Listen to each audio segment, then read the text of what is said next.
dan bencana geologis lainnya menerpa. Ayo kurangi resiko bencana dengan pahami mitigasinya. Bersama Disaster Management Institute of Indonesia. Everyone is a lifesaver. Dari ACT, Aksi Cepat Tanggap.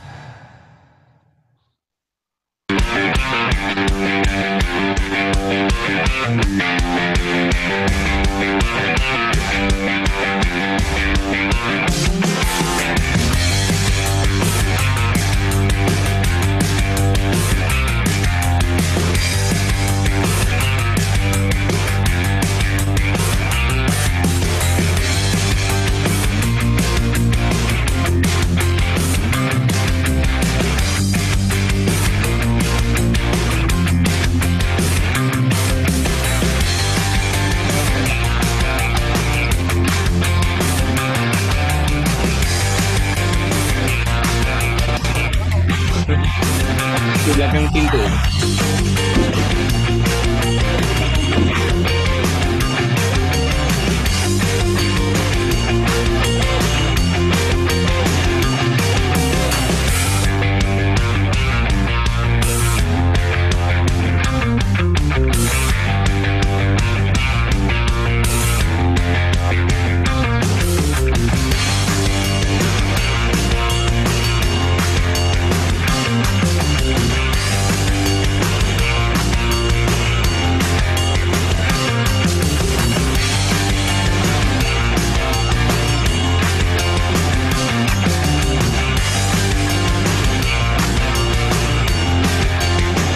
Bagaimana kita menyikapi sebuah bencana, bukan hanya melihat dari sisi kejadiannya saja. Tidak semua kejadian itu menjadi bencana. Tidak semua gempa bumi itu menjadi bencana. Tidak semua tsunami itu menjadi bencana. Ada beberapa faktor yang menyebabkan dia itu menjadi bencana. Jadi gempa itu adalah bencana yang jarang terjadi, tapi kalau terjadi sangat mematikan.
Kepada DMII, MRI atau ACT yang telah men-sharing keilmuannya mengenai prosedur atau medical first responder. Mudah-mudahan ini bermanfaat buat kami, pada khususnya, dan buat nanti pada umumnya masyarakat luas yang akan kami buat pengetahuan ini.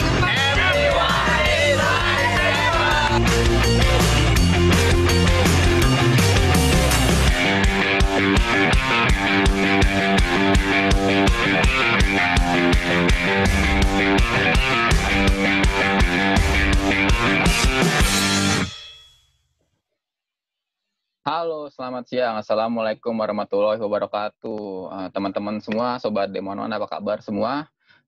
Tentunya semoga baik-baik saja ya. Dan hari ini yaitu Tahun Baru Islam ya. Selamat Tahun Baru Islam 1442 Hijriah. Oke, buat teman-teman sekarang lagi pada ngapain nih? Tentunya lagi pada nonton webinar pada siang ini, yaitu Sadar Serial Edukasi Daring yang ke-28, tentunya bersama dengan Kang Ujang Delasmana. Ya, itu tentang tips menarik nih, tentang tips menjadi pelatih. Itu, dan ini adalah pengalaman Kang Ujang selama melatih, dan beliau akan sharing tentunya kepada kita semua. Oke, sebelum kita mulai, saya mau menyapa teman-teman dulu nih. Dari mana aja nih teman-teman? Boleh diaktifkan dulu.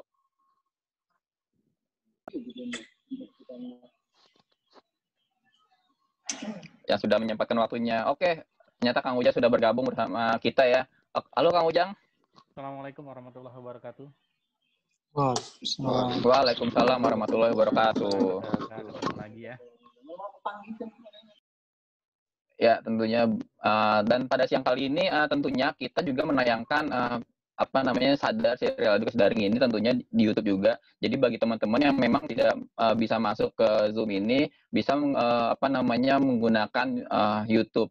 Dan tentunya ya di akun YouTube Demono itu Demi Official. Dan tentunya spesial kali ini yaitu tips ke Kang Ujang saat menjadi pelatih. Dan tentunya akan banyak sekali nih yang akan Kang Ujang share mengenai pengalaman beliau menjadi pelatih tentunya. Dan mungkin teman-teman nih yang memang sebelumnya sebagai pelatih atau memang yang mau belajar sebagai pelatih tentunya atau trainer ya, mungkin perlu nih untuk mengetahui tips-tips apa saja sih yang perlu diperhatikan gitu ketika melatih tentunya itu. Apalagi ini adalah pengalaman atau experience beliau ya tentunya yang selama ini melatih. Oke, Kang Ujang, silakan untuk memperkenalkan diri dulu Kang Ujang pada teman-teman yang sudah hadir tentunya. Baik, terima kasih Bang Eri ya. Assalamualaikum warahmatullahi wabarakatuh. Waalaikumsalam warahmatullahi wabarakatuh. Sampai jumpa lagi, selamat berjumpa lagi. Saya Ujang Delasmana.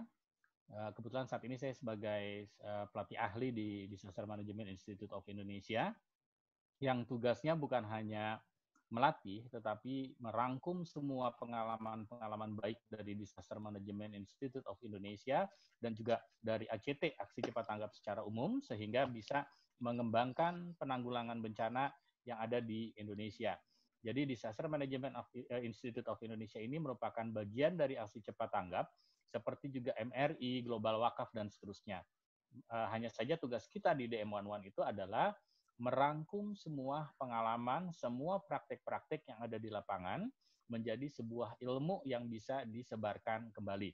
Nah, itu adalah salah satu tugas dari DM11. Tulisannya sih DMII, tetapi supaya tidak ketuker dengan Dewan Masjid, maka kita lebih sering mengucapkannya DM11 supaya tidak tertukar. Nah, nanti kita bisa lihat dari video saya dan dari slide saya siapa saya, perkenalan saya yang lebih lanjut lagi, Bang Eri. Oke, tentunya ya sebentar saya juga sedang untuk di YouTube nih. Oke, teman-teman, dan tentunya nanti Kang Ujang akan share. Sebelumnya kita akan menampilkan video dulu terlebih dahulu dari DM11 yang akan simak tayangan berikut ini.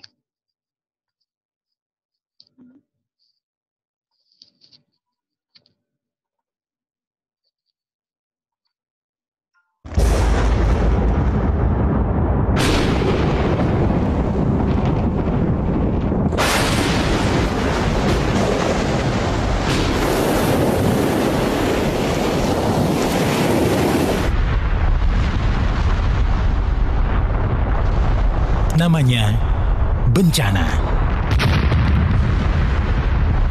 Ia bisa datang kapan dan di mana saja.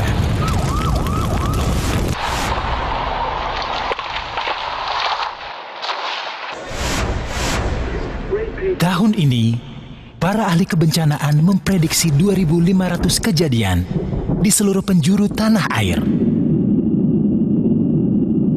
Mengancam 63 juta jiwa. 87 kawasan industri pun diprediksi terdampak. Apakah kita termasuk di dalamnya? Mari bersiaga jika banjir, tanah longsor, puting beliung, dan bencana geologis lainnya menerpa. Ayo kurangi resiko bencana dengan pahami mitigasinya. Bersama Disaster Management Institute of Indonesia. Everyone is a lifesaver. Dari ACT, Aksi Cepat Tanggap.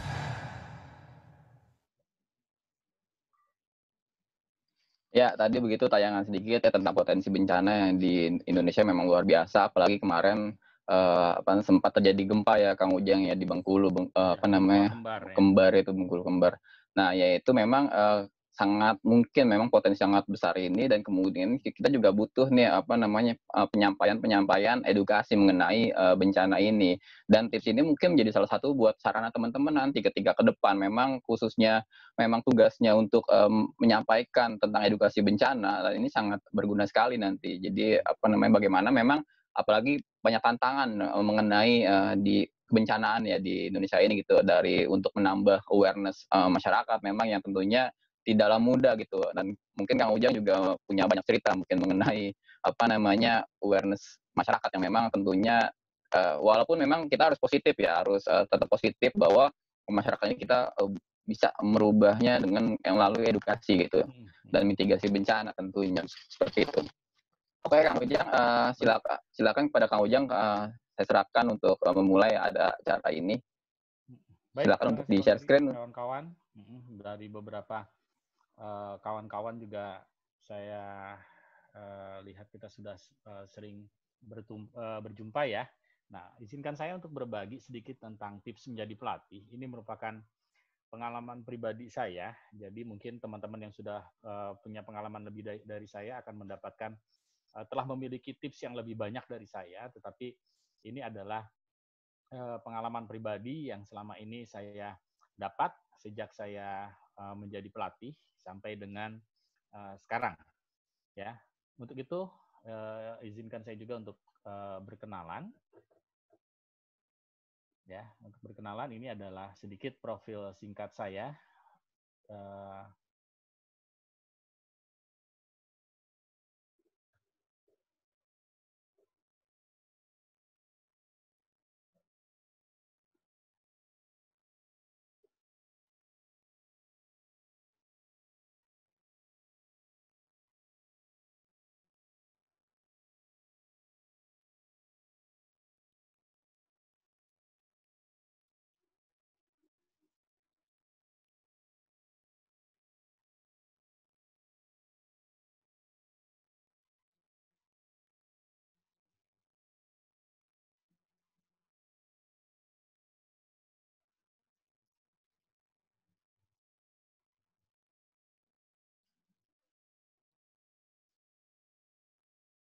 Nah, itu profil singkat saya ya. Jadi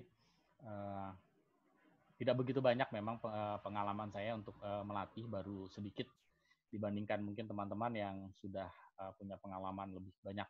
Nah, ada satu hal sebelum kita jauh berbagi bahwa tidak ada sebuah rahasia untuk mencapai sukses ya. Itu karena kesuksesan itu merupakan sebuah hasil dari persiapan kita, dari pekerja keras kita, dan juga pembelajaran kita dari berbagai kegagalan yang sudah pernah kita alami. Jadi alangkah baiknya kita sebagai pelatih juga memberikan sebuah pengetahuan kepada teman-teman yang lain melalui tulisan, melalui pelatihan-pelatihan, pengalaman-pengalaman kita di media sosial dan seterusnya untuk menambah wawasan kita, saling berbagi bagaimana kita menjadi seorang pelatih. Di mana kita sebagai seorang pelatih itu harus menyiapkan diri, menyiapkan bahan itu melalui beberapa tahap. Yang akan saya bahas di sini adalah beberapa tips terkait dengan persiapan pelatihannya itu sendiri, kemudian juga saat pelaksanaan pelatihan dan juga pasca pelatihan. Nah, untuk ini mungkin Bang Eri kita bagi 3 sesi. Setelah saya memaparkan tentang persiapan pelatihan, mungkin di situ kita bisa berdiskusi bagaimana menyiapkan pelatihan yang lebih baik, dan demikian juga pada saat pelaksanaan dan juga pada saat pasca pelatihan. Mungkin itu ya Bang Eri, kita jadikan 3 termin ya. Baik, teman-teman, yang pertama untuk persiapan pelatihan, diantaranya yang menjadi acuan saya dalam mempersiapkan pelatihan itu adalah beberapa hal ini yang akan saya sampaikan. Ya, ini memang sedikit berbeda dengan materi pada saat saya memberikan TOT, karena kalau TOT kan kita berbasis dengan kaidah-kaidah pembelajaran dan juga kaidah-kaidah ilmiah. Tetapi kalau di sini saya hanya membagi beberapa quote-quote saja, sehingga kita bisa lebih mempersiapkan sebuah pelatihan. Yang pertama, teman-teman harus kita ingat, dan ini menjadi acuan juga saya, bahwa melatih itu bukan sekedar menyampaikan apa ilmu yang sudah saya punya dan juga keterampilan yang sudah kita punya kepada peserta latih atau mitra latih kita. Karena sebetulnya mereka itu begitu sudah mengikuti sesi kita, mereka itu bukan hanya sekedar membeli produk atau mendapatkan ilmu yang didapat, tetapi mengharapkan sebuah kisah, sebuah hubungan, dan juga beberapa keajaiban yang sudah pernah dilalui oleh di antara kita masing-masing. Jadi itu yang harus kita pahami, bahwa ikatan terhadap antara peserta dengan pelatih itu harus terjalin. Bukan hanya sekedar yang penting saya sudah punya materi, tutup, selesai. Terus kemudian pada saat memberikan materi juga tidak ada bagaimana caranya kita mengikat sebuah kisah yang baik, hubungan yang baik, dan beberapa keajaiban yang nantinya akan kita lalui sebagai seorang manusia. Nah, sehingga totalitas dalam melatih dan penyelenggaraan pelatihan itu termasuk juga menyambung hati, itu membuat ikatan yang lebih luas lagi. Bagaimana kita nantinya bisa menjadi seseorang sejawat yang lebih akrab. Terus kemudian, ini, ada satu hal yang selalu menjadi perhatian saya, di antaranya adalah pada saat sebelum melakukan pelatihan, alangkah baiknya kalau kita itu mempelajari kurikulum dan modul, ya, mempelajari. Jadi tidak hanya menerima apa materi yang harus disampaikan, judulnya apa, terus kemudian semaunya kita. Tetapi kita alangkah lebih baik ya dalam sebuah pelatihan meminta kepada penyelenggara pelatihan kurikulumnya seperti apa, modulnya seperti apa, sehingga kita bisa baca. Karena ini merupakan panduan dalam memberikan materi. Jadi begitu sudah diberikan, itu kita nggak boleh malas, kita harus baca, sehingga kita bisa mencapai tujuan. Karena di dalam pada saat kita bicara kurikulum, silabus, maka kita akan belajar dan tahu apa sih tujuan pelatihan tersebut. Ya, jadi ini yang selalu saya terapkan. Saya tidak langsung bicara begitu saja dengan materi, tapi saya melihat kurikulumnya itu apa, terus kita pelajari silabusnya, tujuannya apa, apalagi kalau terkait dengan kompetensi, itu yang harus kita pahami.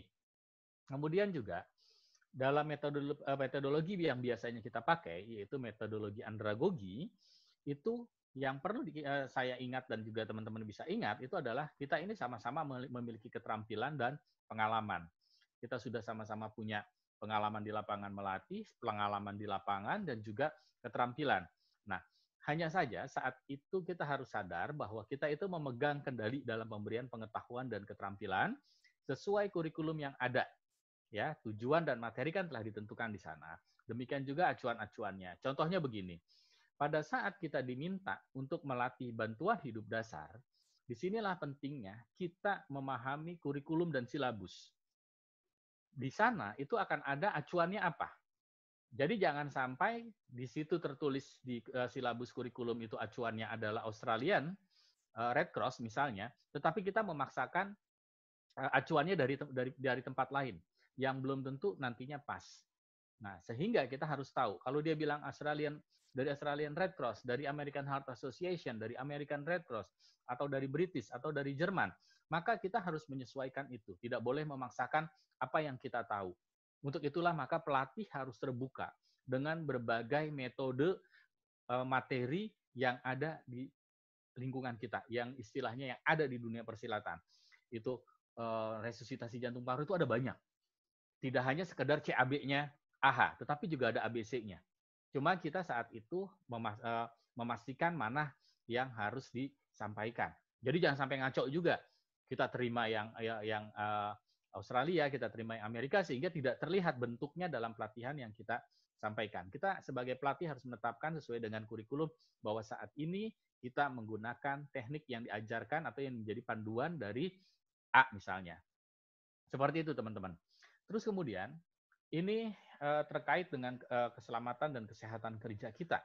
Pada saat kita melatih, itu kita harus betul-betul memperhatikan, meyakinkan, memastikan keselamatan dan kesehatan bukan hanya dari pelatih, tetapi juga dari peserta dan penyelenggara, termasuk juga tamu yang akan hadir. Untuk itulah maka kita harus sudah memulai ya sebelum pelatihan, 1 minggu sebelum pelatihan itu misalnya kita sudah harus melakukan hazard identification, identifikasi hazard di tempat pelatihan. Apa saja hazard yang kemungkinan terjadi? Risiko-risiko apa yang mungkin terjadi? Berapa tingkatannya? Apakah ekstrim, tinggi, rendah, sedang, dan seterusnya. Terus kemudian kalau kita ingin menurunkan risiko ini, bagaimana caranya? Sehingga kesehatan dan keselamatan peserta itu bisa tetap terjamin. Nah, dengan kita bisa menjamin kesehatan dan keselamatan kita, maka kita juga bisa menjamin banyak orang tertolong oleh teman-teman kita nantinya. Jangan sampai ada kecelakaan pada saat kita melakukan pelatihan. Gitu. Terus kemudian, ini juga di saat kita pandemik sekarang, teman-teman harus memperhatikan situasi, ya. Protokol kesehatan kita sebagai pelatih, ya. Pelatih itu kan role model, ya. Bagaimana kita tampil di depan, apakah kita menghormati protokol kesehatan atau tidak. Kita mewajibkan mereka mematuhi protokol. Tetapi kita sebagai pelatih tidak mencontohkan itu bahaya. Nah, salah satunya adalah berbahaya bagi kita dan berbahaya bagi orang. Salah satu contohnya adalah penggunaan mic. Kalau kita mau menggunakan mic, itu yakinkan sebagai penyelenggara, sebagai pelatih juga buat pertanggungjawaban diri kita sendiri, yakinkan mic itu sudah didisinfeksi.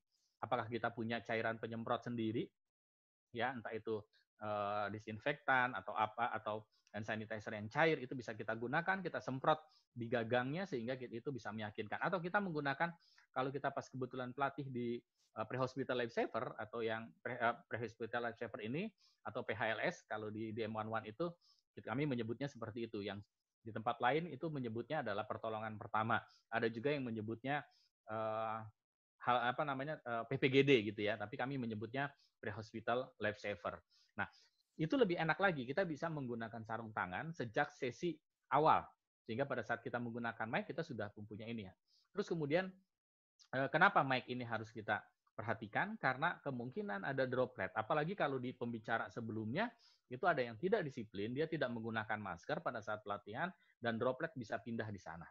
Gitu ya. Dan ternyata dari mitos yang sering diungkapkan oleh kawan-kawan kita yang lain bahwa pada saat melatih kalau menggunakan masker itu panas, ternyata pengalaman dari Disaster Management Institute of Indonesia saat melakukan pelatihan, mereka tetap bisa menggunakan masker dan sesuai dengan protokol, dan itu tidak mengganggu suara, tidak mengganggu pernafasan kita. Yang penting pelatih itu adalah bisa melakukan upaya suara, intonasinya itu diatur, cara bernafasnya juga diatur, dan semua itu bisa kita raih melalui pelatihan, dan pelatihan. Coba sehingga kita bisa menjadi seorang role model dalam kesehatan dan keselamatan kerja di tempat pelatihan.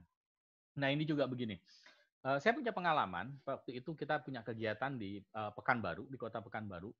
Di dekat ruang pelatihan belum ada kotak untuk cuci tangan seperti itu. Belum ada kotak sabun, baru ada tempat untuk wudhu.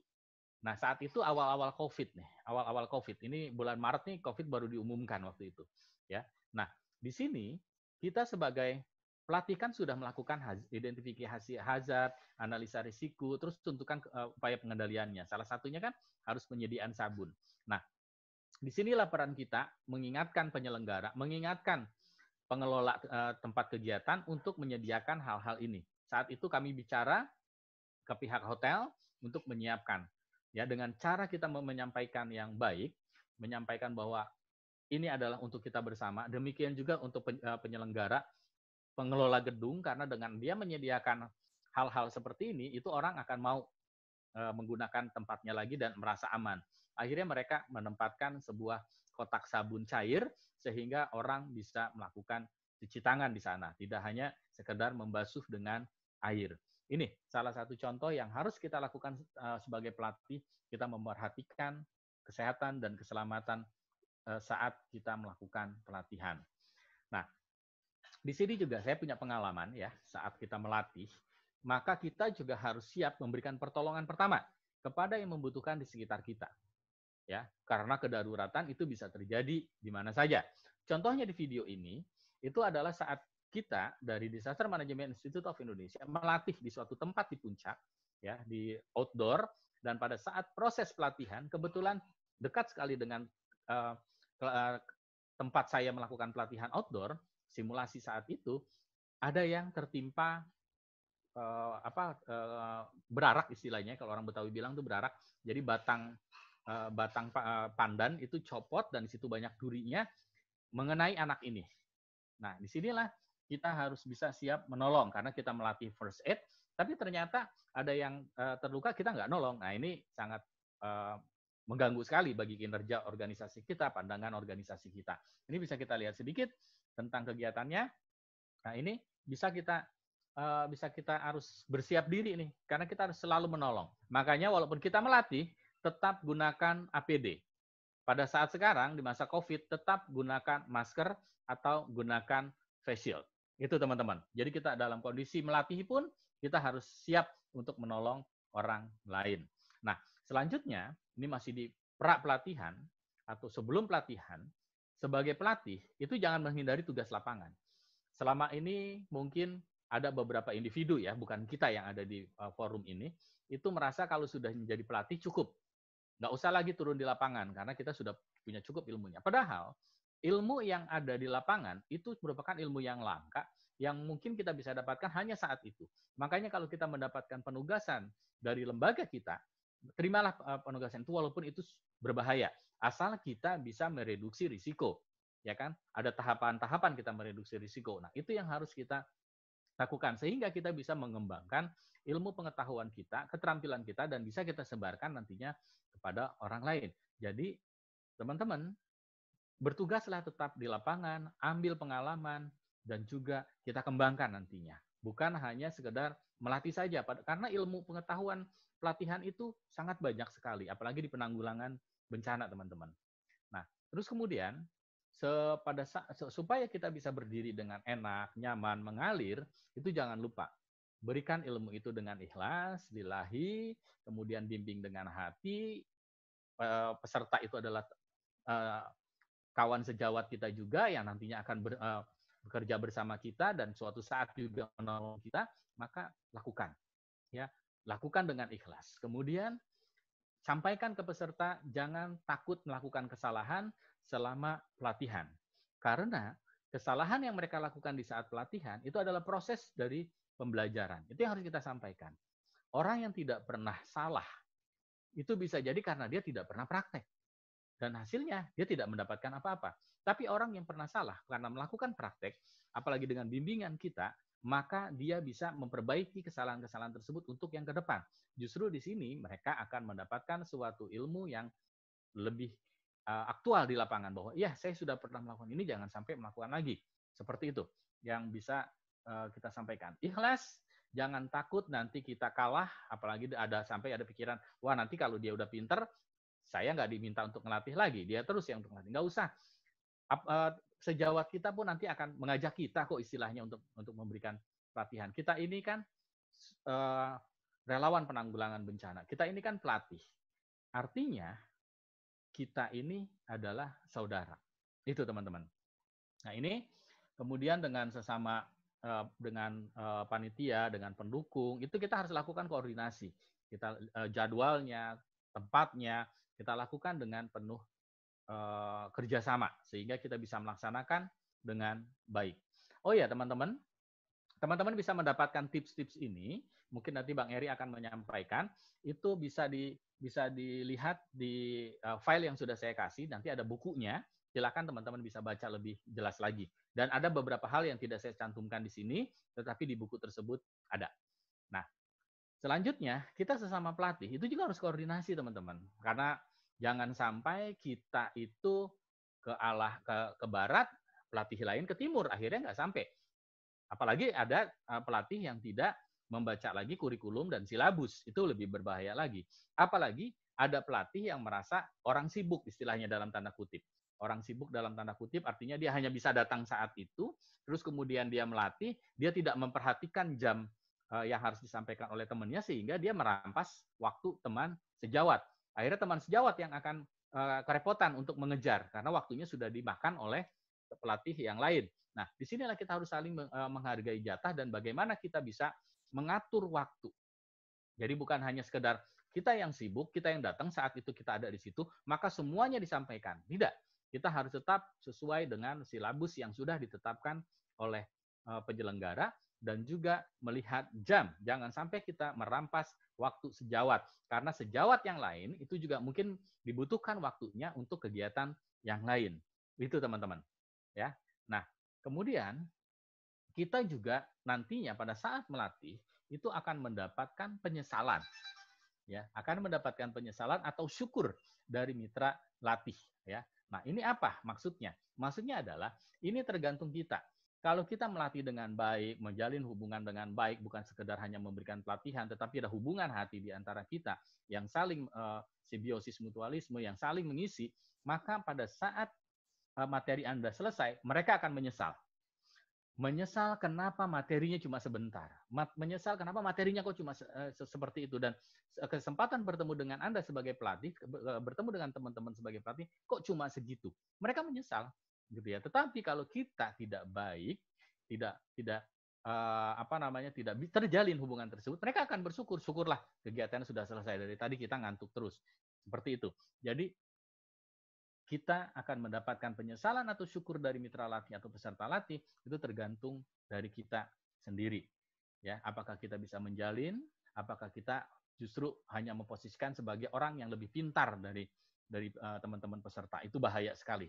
Kalau kita sudah merasa kita yang lebih pintar, akhirnya yaitu kita hanya mendapatkan syukur. Syukur, istilah Betawinya tuh syukur deh udah selesai gitu, nggak lagi gitu ya. Alhamdulillah waktu sesinya dia selesai, masuk yang sesi berikutnya. Jadi seperti itu teman-teman. Nah, ini juga saya pernah gabung di Korps Sukarela Palang Merah Indonesia. Saya ingat sekali ada suatu wejangan dari senior saya, itu dia bilang gini, jadilah orang yang rendah hati, karena kamu saat ini menjadi peserta, nanti jadi pelatih. Saat kamu jadi pelatih, kamu pun suatu saat akan jadi peserta juga. Jadi jangan sombong. Nah, jangan sombong. Saat ini kita jadi peserta, nanti jadi pelatih. Pada saat jadi pelatih, jangan sombong, karena suatu saat kita juga akan jadi peserta. Itu. Jadi kita harus rendah hati, harus banyak belajar, sehingga kita bisa menyampaikan apa yang kita latih itu sesuai dengan kondisi di lapangan, sesuai dengan teori yang ada. Orang kadang-kadang memisahkan teori dan di lapangan. Seharusnya tidak boleh. Teori dan lapangan itu harus sejalan.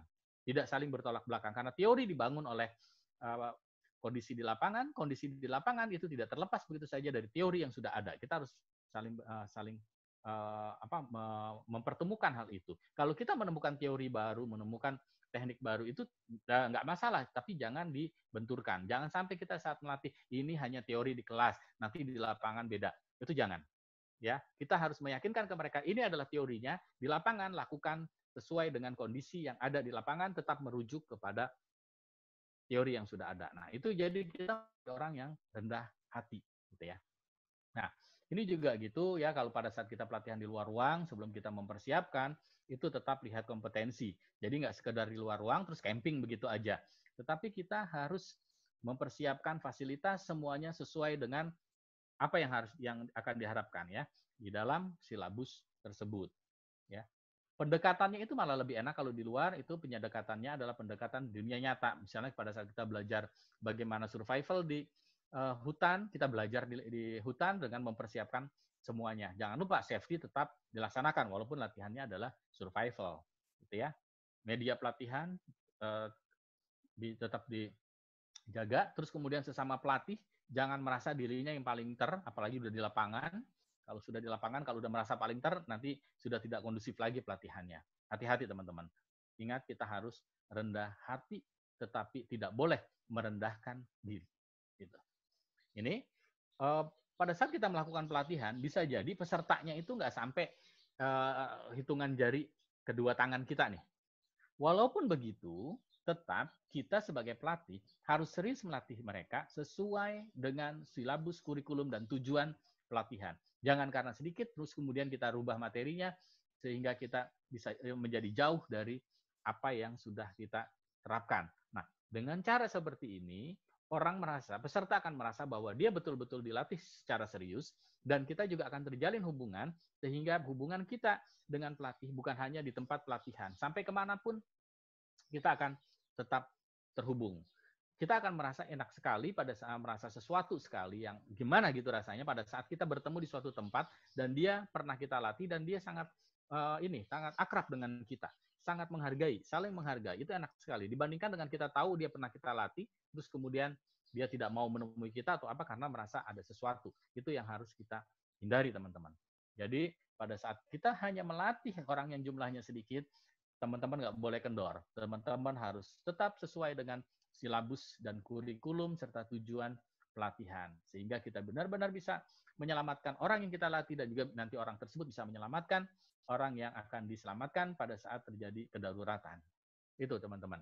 Kemudian kita siapkan juga pada saat melakukan simulasi itu harus berdasarkan realistic based simulation. Jadi simulasinya itu berdasarkan kondisi real. Jangan hanya sekedar membuat heboh. Jangan hanya sekedar bikin kesulitan yang tidak nggak pas gitu ya. Jadi kita harus berdasarkan pengetahuan kita, berdasarkan evidence kita, temuan-temuan kita di lapangan sehingga bisa diterima dengan baik dan juga mereka punya bayangan di lapangan itu seperti apa, gitu ya. Sehingga sarana dan prasarana juga harus disesuaikan dengan kondisi di lapangan. Kemudian juga persiapkan dan gunakan media pendukung pelatihan.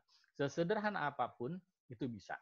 Saya punya teman, dia hanya menggunakan selembar flip chart, dia bisa melakukan menjadi media latih, dan itu bisa membuat orang paham. Jadi jangan khawatir. Selain kita mempunyai peralatan-peralatan yang mungkin standar, yang mewah, tetapi kita juga harus bisa membuat peralatan-peralatan dari apa yang ada di sekitar kita. Itu. Nah, itu teman-teman, sebelum kita ke pelaksanaan pelatihan, mungkin Kang Eri bisa membuka untuk sesi tanya jawab kita untuk persiapan sebelum kita melaksanakan pelatihan. Silakan, Eri. Oke, terima kasih Kang Ujang atas tips dari sebelum pelaksanaan tadi. Dan kalau misalkan sekarang mungkin beda kali Kang Ujang ya, karena kan pandemi nih yang harus dipersiapkan tuh modelnya udah berubah lagi ya. Jaringan internet segala macam. Sudah berubah, alat juga sudah berubah. Nah, itu harus kita perhatikan. Ya, jangan sampai kendor mengabaikan protokol kesehatan, baik saat kita menyiapkan maupun alat-alat kesehatannya. Alat-alat pelindungan diri dan juga alat-alat pelatihan, media dan alat pelatihan. Oke, Kang Ujang. Oke, buat teman-teman mungkin yang tadi ingin bertanya gitu kan dari awal sampai persiapan ini, silakan bisa melalui fitur chat atau mungkin bisa melalui tanya langsung ya. Tanya langsung bisa di reaction, klik reaction, kemudian melambaikan tangannya. Oke, sambil menunggu pertanyaan, mungkin bagi teman-teman yang baru bergabung, kita juga kembali lagi kenalan, itu DMI. Ini adalah DMI, Disaster Management Institute of Indonesia dari ACT yang memang berkhidmat pada mitigasi bencana gitu, berkhidmat pada pengurangan risiko bencana. Dan buat teman-teman memang yang ingin berlatih atau mungkin ingin pelatihan-pelatihan dari Demonon, bisa buka di Instagram kami yaitu di DMI Official, atau juga ada video-video di YouTube yaitu DMI Official sama juga DMI Official, dan juga tentunya ada produk-produk kami yang tentunya ada tas siaga bencana dan lain-lainnya. Oke, sambil menunggu pertanyaan mungkin kita ada video dulu yang bisa disimak. Mungkin teman-teman masih berpikir nih mau nanya apa nih, silakan disimak video berikut ini.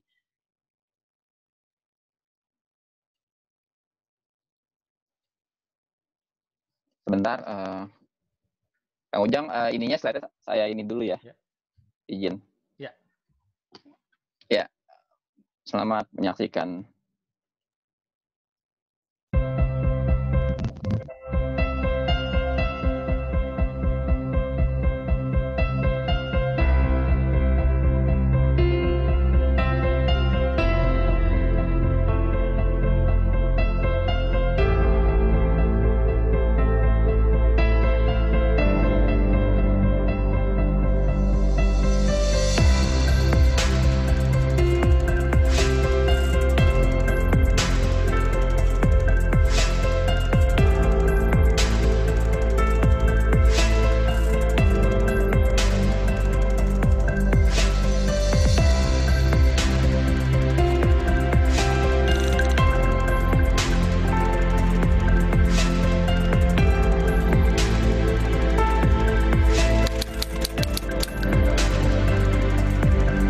Ya pernah sih. Pernah. Nggak pernah ngerasain. Nggak pernah. Ya pernah. Pernah sih. Iya, pernah. Pernah. Pernah. Sempat panik juga sih. Panik, takut. Khawatir aja tentang sendiri. Ya bergetar lah. Kita Iya. agak goyang-goyang gitu sih. Ketakutan lah, panik gitu ya. Takut ya. Bingung harus mau ngapain dulu nih. Ya panik. Terus juga kadang-kadang kita di saat momen tertentu juga keingetan lagi gitu. Gempa bisa dihindarin resikonya. Ya bisa dihindari. Resikonya kemungkinan bisa. Ya mungkin bisa sih. Ya, pada keluar rumah, ada yang di dalam gitu. Kalau menurut saya sih bisa. Jadi minimal kita kan keluar rumah. Kayaknya sih kalau udah gempa ya pada bingung semua sih. Kayaknya nggak bisa kali ya, emang udah bencana alam. Ya itu walau alam ya. Kalau misalkan untuk gempa dihindari. Yang pertama jangan panik sih intinya. Cari tempat aman. Cari tempat yang aman. Ya cari tempat yang aman lah. Apa keluar di tempat yang lapang gitu. Lari sih dari gedung-gedung. Pindah-pindah apa aja ya. Kayak pindah tempat tidur, tempat apa lain-lainnya. Yang penting aman ya. Ya yang penting aman. Jangan cari tempat yang lapang lah minimal kayak gitu. Ya, baca-baca aja lah sebisa-bisa apa gitu. Ya hindari gedung-gedung, terutama ke lapangan aja deh kalau ada gempa-gempa gitu.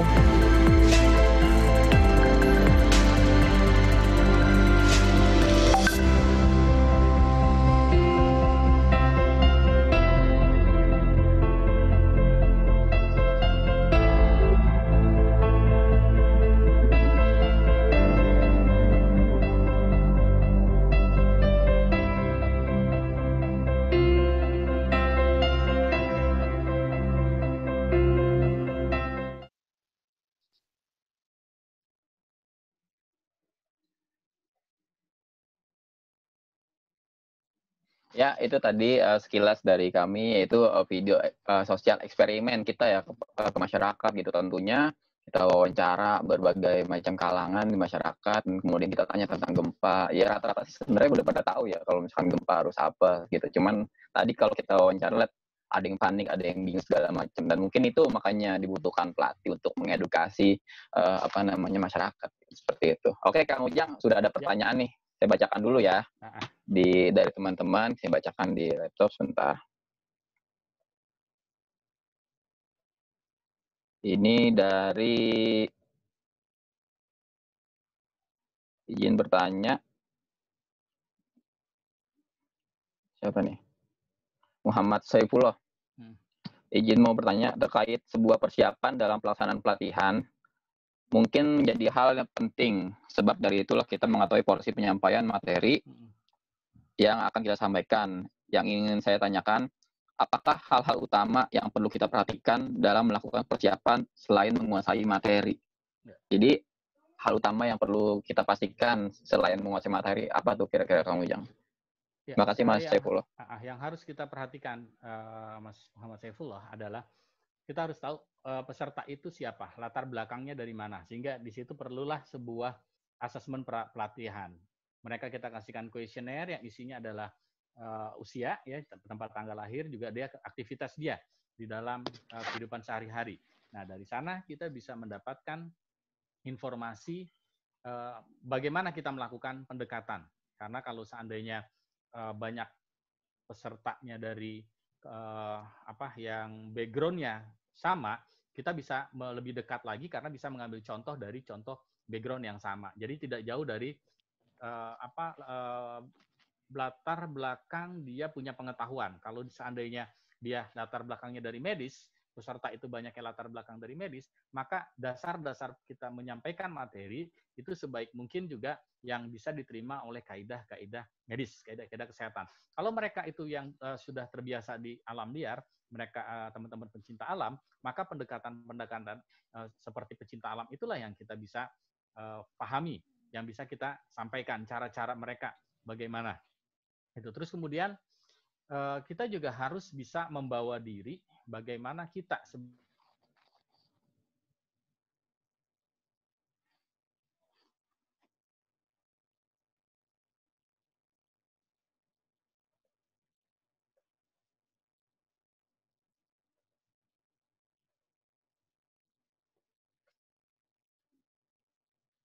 Halo Kang Ujang.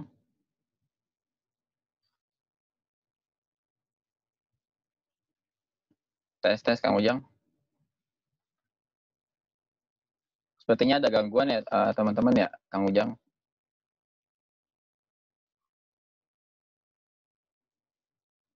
Oke, teman-teman, mohon maaf ada ada kesalahan teknis sedikit mungkin mengenai sinyal ya di Kang Ujang ada terputus sementara gitu. Kita tunggu saja nanti mungkin beliau akan bergabung lagi. Dan buat teman-teman yang memang ingin mengetahui informasi tentang pelatihan di DM11, silakan bisa membuka Instagram kita di DMI Official.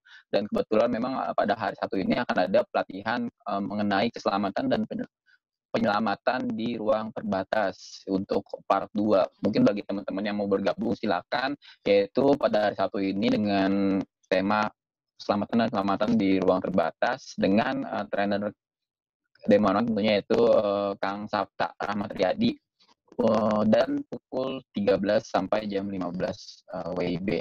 Seperti itu. Mungkin bagi teman-teman yang mau bergabung bisa mendaftar melalui admin atau bisa buka di Instagramnya, nanti ada klik saja DMS, daftar DMS, seperti itu.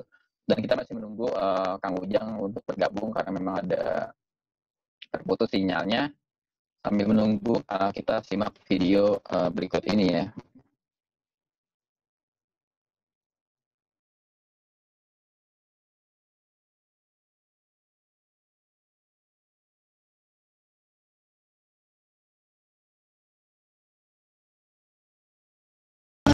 Masyarakat dilarang mengumpulkan banyak orang.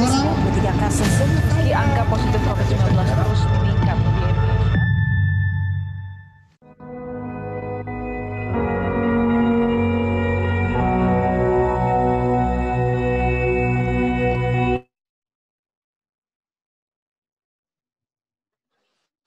Oke, sepertinya Kang Ujang sudah bergabung lagi bersama kita. Ya. Oke, Kang Ujang boleh ada terputus ya. Ya. Siap. Jadi boleh tadi dilanjutkan.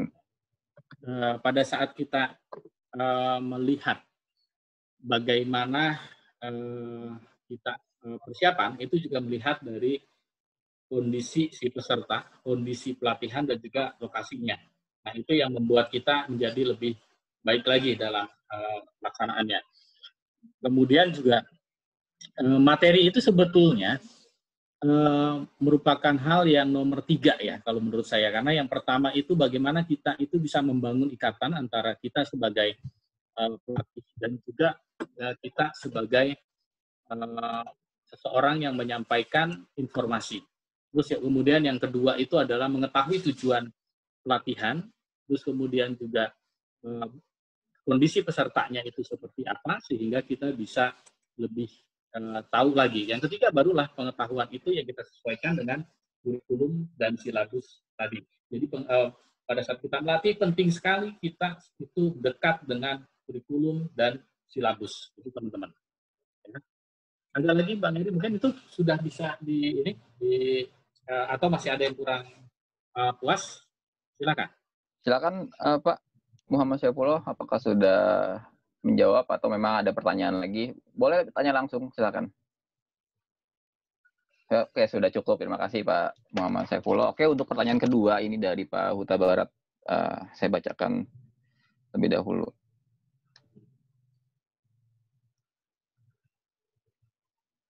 Sebentar. Oke, sebentar Kang Ujang.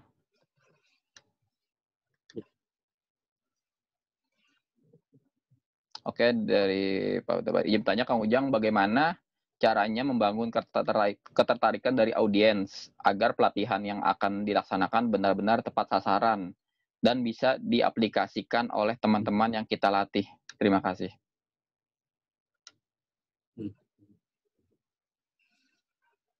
Baik, yang pertama adalah kita tadi sudah disampaikan ya, kita itu harus membuat seorang peserta itu nyaman, karena kita sebagai pelatih itu tidak merasa bahwa kitalah yang lebih tahu dari segalanya. Terus kemudian tanamkan kepada diri kita pada saat kita akan masuk ke dalam ruangan kelas bahwa kita itu beruntung bertemu dengan mereka. Kita bisa belajar bersama mereka, kita bisa berbagi bersama mereka, sehingga nanti pada saat kita di depan kelas, maka tanpa sadar bahasa tubuh kita, terus kemudian bahasa tubuh, gestur, sama alur dari kita melatih, itu bisa membuat kita itu menjadi nyaman dilihat oleh mereka. Ya, menjadi nyaman dilihat oleh.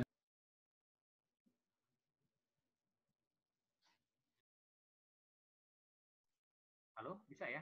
Kedengeran suaranya? Halo?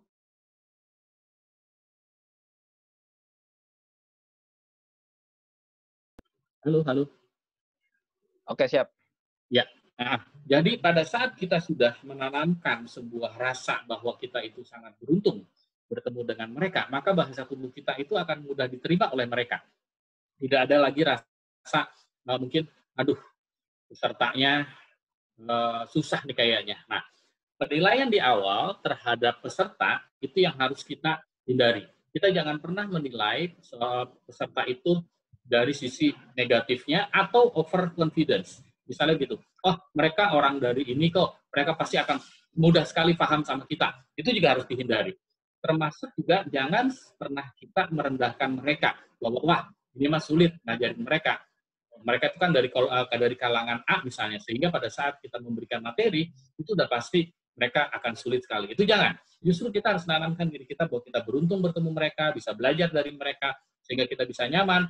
Sehingga balik yang saya bilang tadi, gestur kita, ucapan kita itu penuh dengan penghargaan nanti akan keluar. Itu tanpa sadar akan keluar sendiri sehingga peserta menjadi lebih dekat lagi dengan kita. Begitu, Pak Eri. Oke, ternyata luar biasa ya, nggak mudah juga ya Kang Ujang.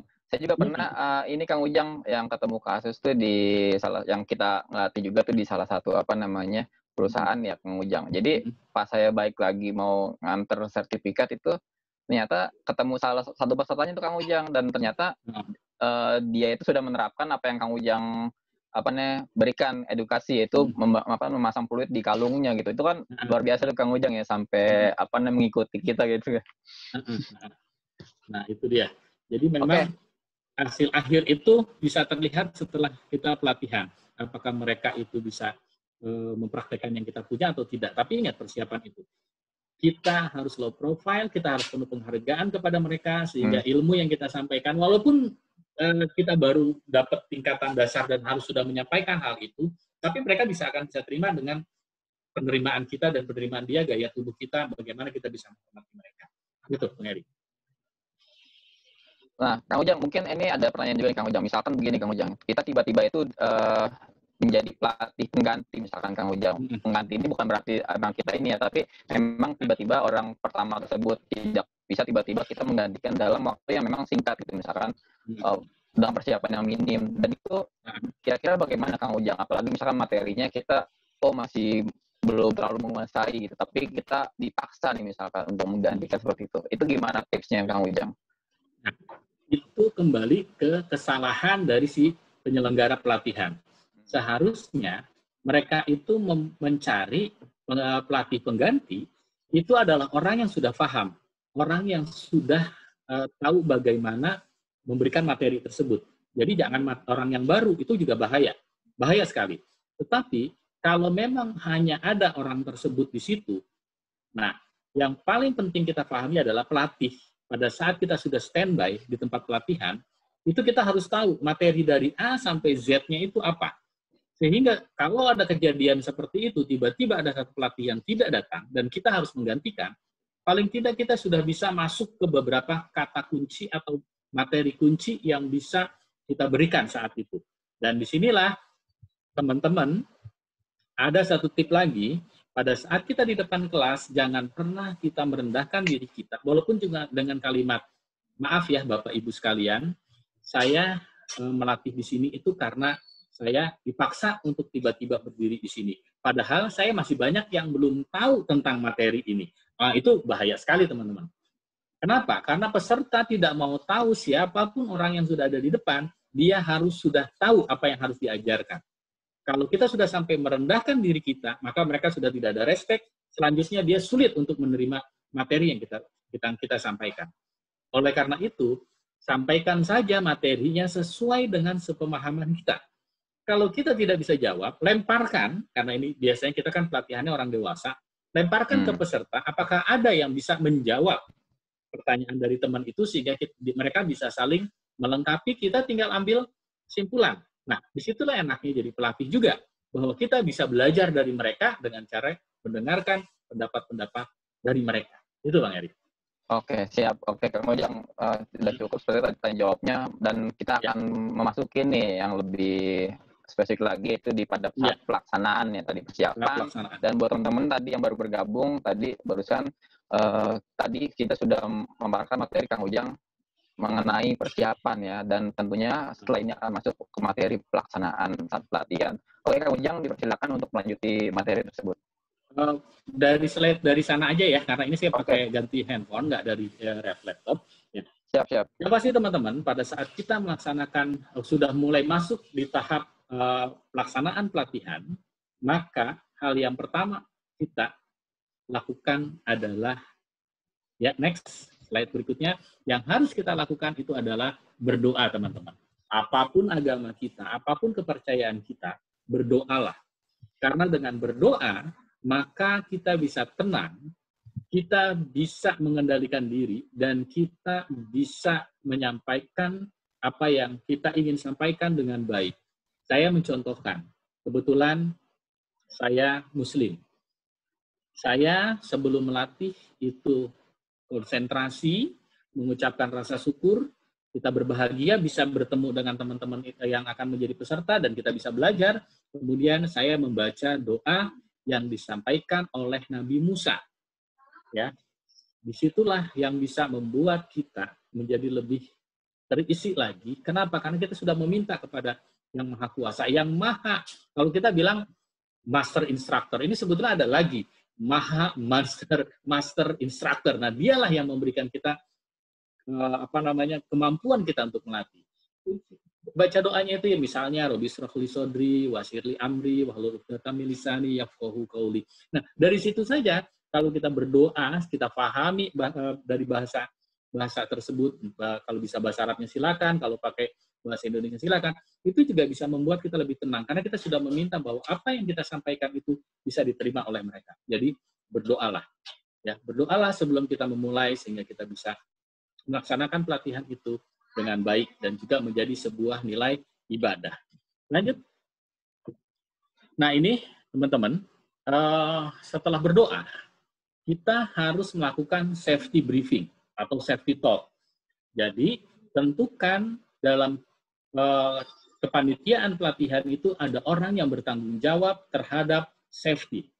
Dan mereka melakukan identifikasi, terus termasuk juga menyampaikan safety briefing. Apa yang harus dilakukan kalau terjadi sesuatu, di mana tempat pelayanan pertolongan pertama, siapa yang menjadi petugas P3K. Ingat tuh ya, dalam pelatihan, walaupun dia pelatihannya itu adalah pelatihan dari tim rescue, misalnya dari Palang Merah Indonesia atau dari ACT, tetap harus ada orang yang bertanggung jawab pada safety dan orang yang bertanggung jawab terhadap pertolongan pertama. Jangan dianggap karena semuanya adalah orang rescue di situ, sehingga tidak ada petugas khusus pertolongan pertama kalau terjadi sesuatu pada panitia, pada peserta, pada instruktur. Tentukan satu orang, sehingga ada tanggung jawab di sana dan dia bisa melakukan fungsinya dengan baik. Itu ya, safety talk, terus kemudian tentukan penolong pertama. Lanjut. Nah ini, pada saat kita mau praktek di lapangan, pelatihan di lapangan, safety talk atau safety briefing, atau ada yang bilang juga safety induction, itu juga harus tetap diberikan. Harus tetap diberikan, karena kondisi di dalam kelas dengan kondisi di luar kelas itu sangat berbeda. Disinilah fungsinya kita melakukan safety talk, supaya mereka nanti betul-betul taat dengan protokol-protokol keselamatan. Protokol-protokol pencegahan COVID.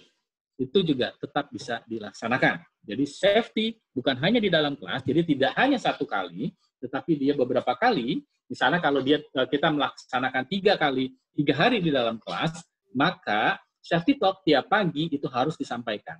Kemudian pada saat keesokan harinya kita di lapangan, maka safety talk itu juga harus disampaikan. Itu yang harus kita ingat juga teman-teman pada saat pelaksanaan latihan, karena safety itu sangat utama. Lanjut. Ini ya, pastikan aspek keamanan ya. Jangan sampai kita sudah seperti digambar di ini kita menggunakan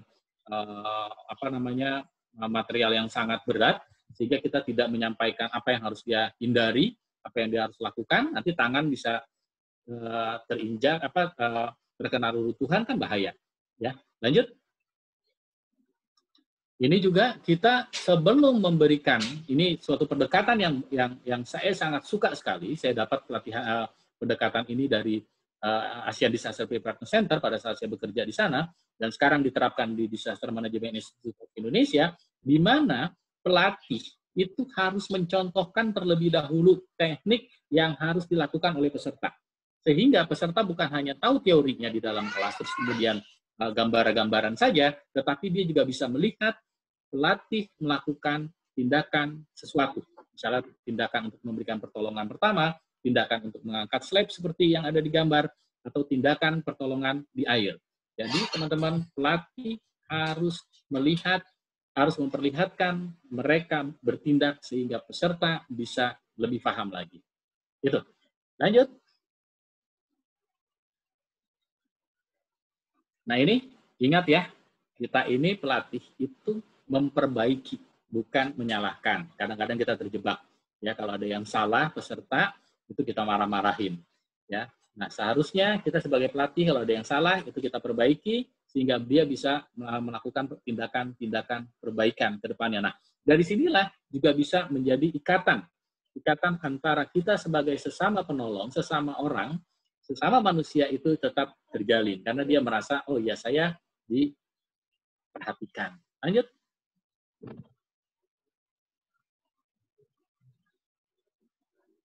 Nah ini, kalau ada kesalahan pada saat praktek dilaksanakan ya oleh peserta, ingat kesalahan itu merupakan sebuah bagian dari proses pembelajaran. Karena dari kesalahan itulah mereka bisa mendapatkan teknik yang baik dan dia tahu kenapa dia salah dan dampaknya bila dia melakukan sebuah kesalahan. Jadi biarkan mereka melakukan tindakan, bila salah, biarkan, jangan dimarahi, tetapi justru kita harus perbaiki. Karena belajar itu salah satunya adalah dengan cara dia salah. Bayangkan kalau dia tidak mendapatkan pemahaman itu, sehingga dia takut untuk melakukan praktek di pelatihan kita, sehingga dia salah. Salahnya nanti pada saat di lapangan, itu sangat membahayakan sekali. Jadi lebih baik dia bisa menerima kita, dia percaya sama kita bahwa dia itu nantinya akan diperbaiki kalau ada kesalahan, sehingga mereka pada saat di lapangan tidak ada kesalahan lagi. Lanjut. Nah ini, tadi ada yang nanya, bagaimana sih kita bisa mendekat? Nah, salah satunya adalah dengan menggunakan jok-jok, dengan canda, tapi ingat juga ada beberapa peserta ya, ada beberapa peserta yang mungkin akan agak sulit untuk diajak bercanda, tapi paling tidak kalau kita sudah tahu bahwa ada satu orang yang sulit untuk diajak bercanda, maka kita harus pindah kepada orang yang lain tanpa mengabaikan dia. Tetap dia harus kita minta pendapatnya, tapi jangan dipaksa untuk bercanda, dia nanti tidak akan nyaman. Gitu ya. Tapi salah satu candaan itu, salah satu banyolan itu, jangan sampai menyimpang dari tujuan pelatihan dan juga kurikulum silabus, itu juga merupakan hal yang baik. Kadang-kadang kita memaksakan banyolan, memaksakan candaan yang membuat orang jadi bingung, ini benar atau cuma candaan, karena materinya berbeda dengan yang disampaikan di dalam kurikulum. Itu kadang-kadang juga terjebak di situ pelatihnya tuh, ya. Misalnya, kalau ada yang pingsan, ya kasih aja dengan kaos kaki. Itu maksudnya kan padahal bercanda, tetapi kalau ada beberapa individu yang tidak bisa menangkap itu, hati-hati, gitu ya. Lanjut. Nah ini, ya kita jangan kaku, kita bangun kebersamaan, terutama pada saat tugas-tugas kelompok, kita datangi mereka, kita melakukan pendekatan mereka dengan candaan, dengan membangun situasi kekeluargaan, maka peserta akan lebih akrab juga dengan kita. Ingat, dia itu kan sebetulnya teman sejawat kita, cuma kebetulan mereka itu sedang menjadi peserta. Dan sama, nanti pada saat di lapangan kita akan bertugas sama-sama juga. Gitu ya. Lanjut. Nah ini, ya, sentuh hati mitra latih. Sentuh mereka pada saat mereka istirahat, datangi mereka, ngobrol, mereka bertanya tentang latar belakang kita, sampaikan, ya, dengan penuh kekeluargaan, santai, masuk ke dalam situasi mereka dengan penghargaan seperti itu, mereka juga akan menghargai kita, dia akan menerima apa yang disampaikan. Ingat loh, peserta itu akan mudah menerima kalau dia bisa tahu lebih dalam tentang latar belakang si pelatih. Jadi kalau seandainya mereka bertanya tentang latar belakang kita, sampaikan saja sepanjang itu tidak merupakan sebuah hal-hal yang privasi tentang kita. Itu nggak masalah.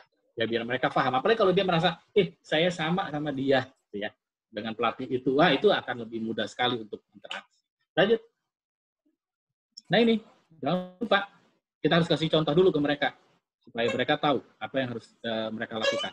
Jadi bukan hanya sekedar menampilkan gambar, tetapi juga menampilkan bagaimana tindakan yang sesungguhnya. Lanjut. Nah ini, ya, pada saat kita melatih, karena kita membiarkan mereka bertindak dan menangkap apa yang salah kemudian diperbaiki, maka posisi kita pun harus melihat pada posisi-posisi yang mungkin akan terjadi kesalahan tetapi fatal. Dengan cara seperti ini, dengan kita mencari sudut penilaian yang pas, maka kita bisa menangkap segala sesuatu dan untuk bisa diperbaiki. Biarkan mereka dulu melakukan itu, setelah itu baru perbaiki. Jangan langsung baru salah, langsung ditegur, itu tidak akan terjadi pembelajaran. Tapi biarkan, setelah itu baru diskusikan, salahnya di mana, dan kenapa bisa salah, dan apa dampaknya.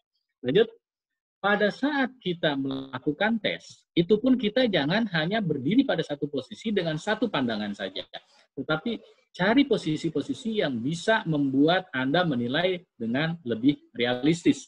Karena kalau tidak, maka nanti pada saat teman-teman menilai bahwa dia tidak melakukan A, padahal dia melakukan A, itu terjadi sesuatu. Dia tidak akan percaya lagi pada kita. Untuk itulah kita harus energik, pelatih itu harus energik, harus punya daya tahan tubuh untuk bisa bermanuver dari satu titik ke tempat yang lain untuk bisa melihat tindakan-tindakan mereka. Lanjut. Nah ini kasih apresiasi. Kalau benar, ucapkan dia benar. Kalau dia sudah betul, sampaikan. Kenapa? Pada saat kita bilang Anda sudah melakukan ini dengan benar, pada saat Anda sudah melakukan, Anda masih melakukan ini, seharusnya Anda melakukan ini, maka mereka akan tumbuh apa yang disebut dengan self-efficacy.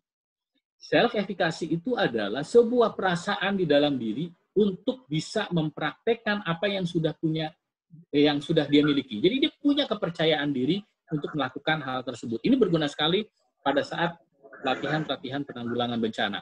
Dengan self-efficacy mereka yang kita bangun dan bisa tumbuh, maka nantinya di lapangan mereka bisa melaksanakan dengan kepercayaan diri yang bagus dan dia bisa bertindak dengan benar. Jadi apresiasikan mereka. Kalau ada salah, jangan cari salahnya. Maksudnya jangan dimarahin, tetapi beritahu di mana salahnya dan apa dampaknya kalau dia melakukan sebuah kesalahan. Lanjut.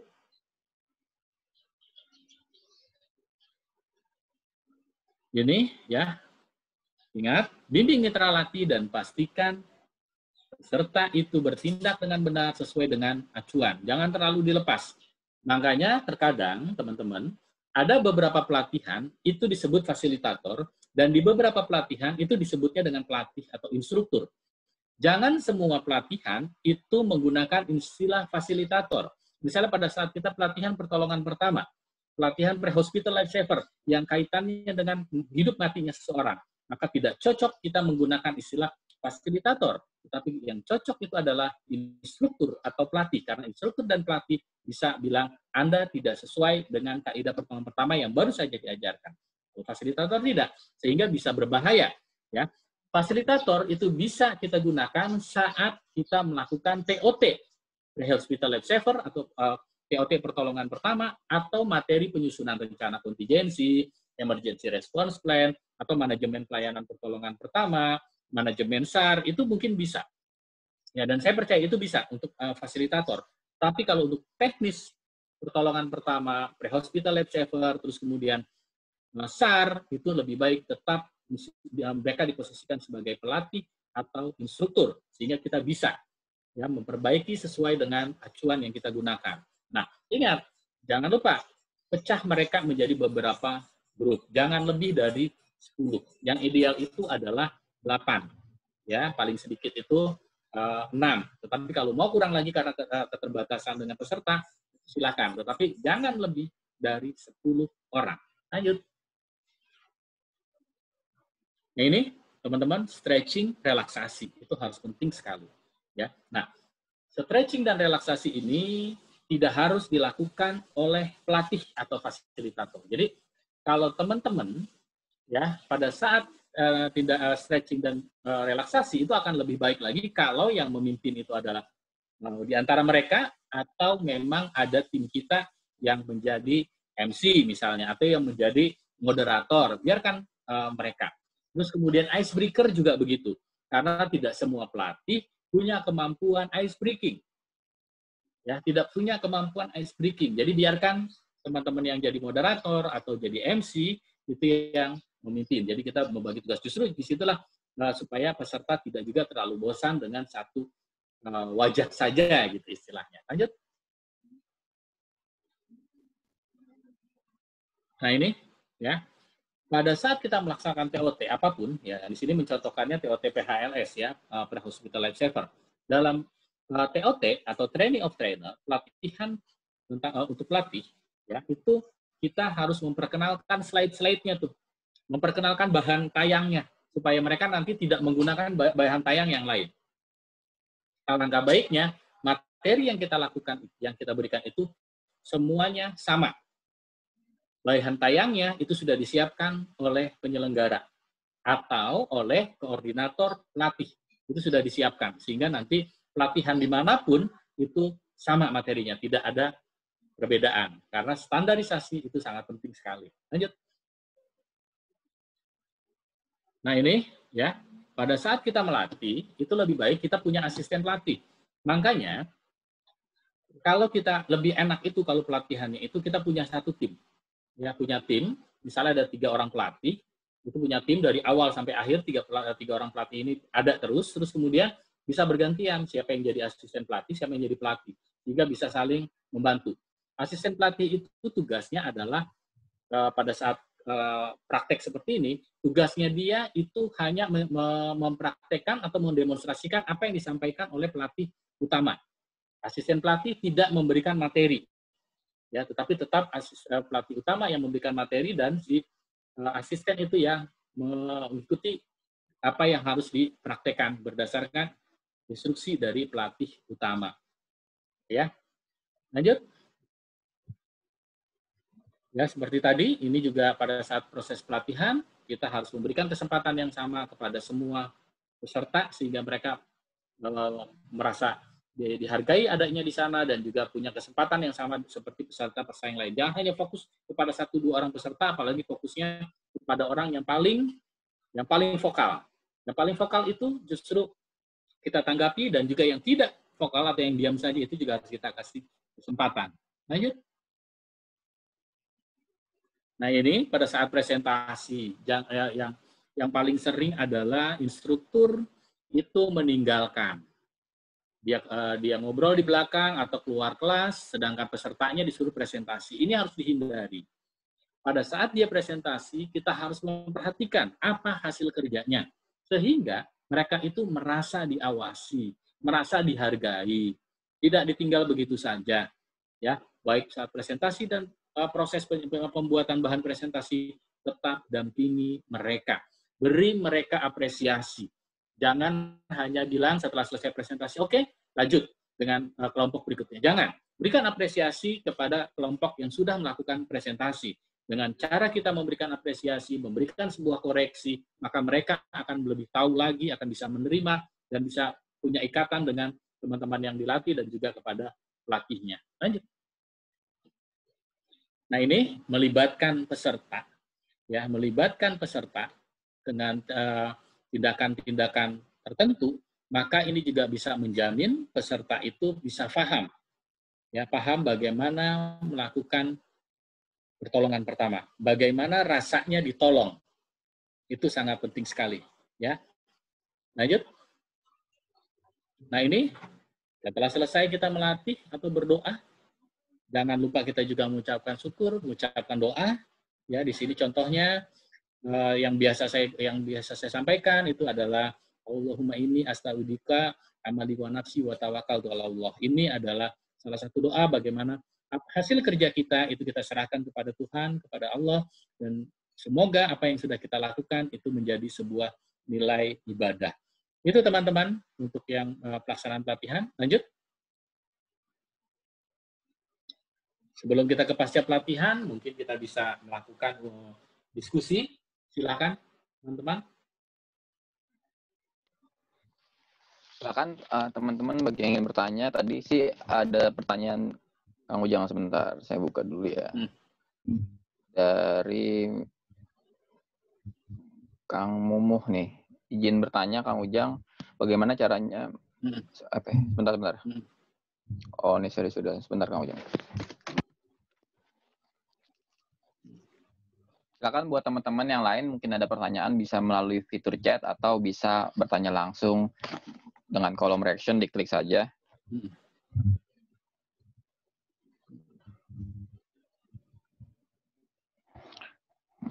Ini Kang, bagaimana caranya melebur saat ketika melatih di dalam ruangan atau di luar ruangan agar audiens tidak jenuh?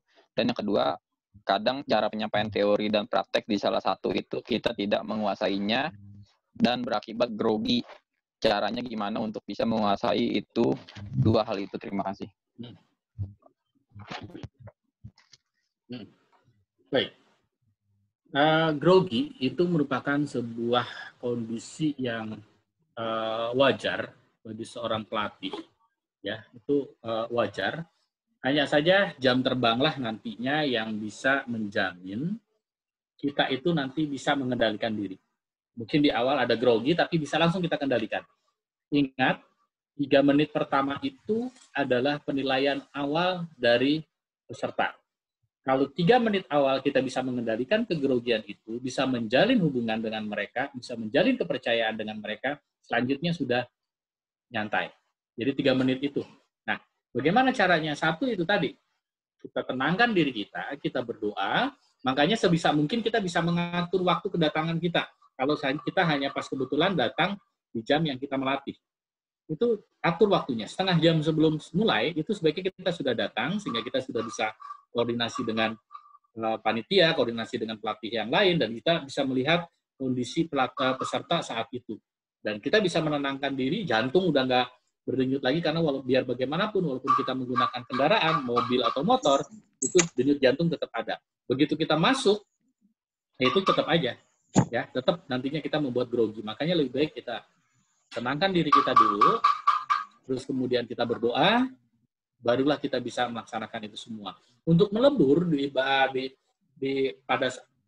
kelas maupun di lapangan, sesi yang paling sering dijadikan alat untuk peleburan yang paling efektif itu adalah saat break. Saat break. Terus karena kita bisa dekat dengan mereka, makan bersama, ngopi bersama sambil ngobrol. Nah, itu merupakan salah satu cara kita berbaur. Ya, cara kita bisa berbaur dengan mereka dan mereka juga bisa menerima kita. Seperti itu Bang Heri. Ada pertanyaan yang masih lolos nggak yang belum terjawab tadi? Sudah sih Kang Ujang. Sudah ya? 2 poin itu sih, 2 poin itu ya. Nah, ini ya. Ya. Oke, dan ada satu lagi. Ada tambahan itu tadi? Ada ini dari Huta Barat Doli, Pak Huta Barat, izin tanya Kang Ujang, apakah safety talk itu wajib dilaksanakan pada saat melakukan pelatihan reguler yang secara rutin kepada tim misalnya? Terima kasih. Ya, jadi safety talk itu memang harus dilaksanakan secara rutin. Walaupun pesertanya sama dan tempatnya sama. Karena bisa jadi kondisi saat itu ada yang berbeda. Misalnya, bisa jadi saat itu akan ada latihan evakuasi atau akan ada kunjungan. Itu merupakan hal yang harus disampaikan. Kalaupun tidak ada dan sama setiap harinya, safety talk itu ditujukan supaya mereka itu bisa paham dan bisa menjadikan tindakan-tindakan emergensi itu merupakan refleks yang terkontrol.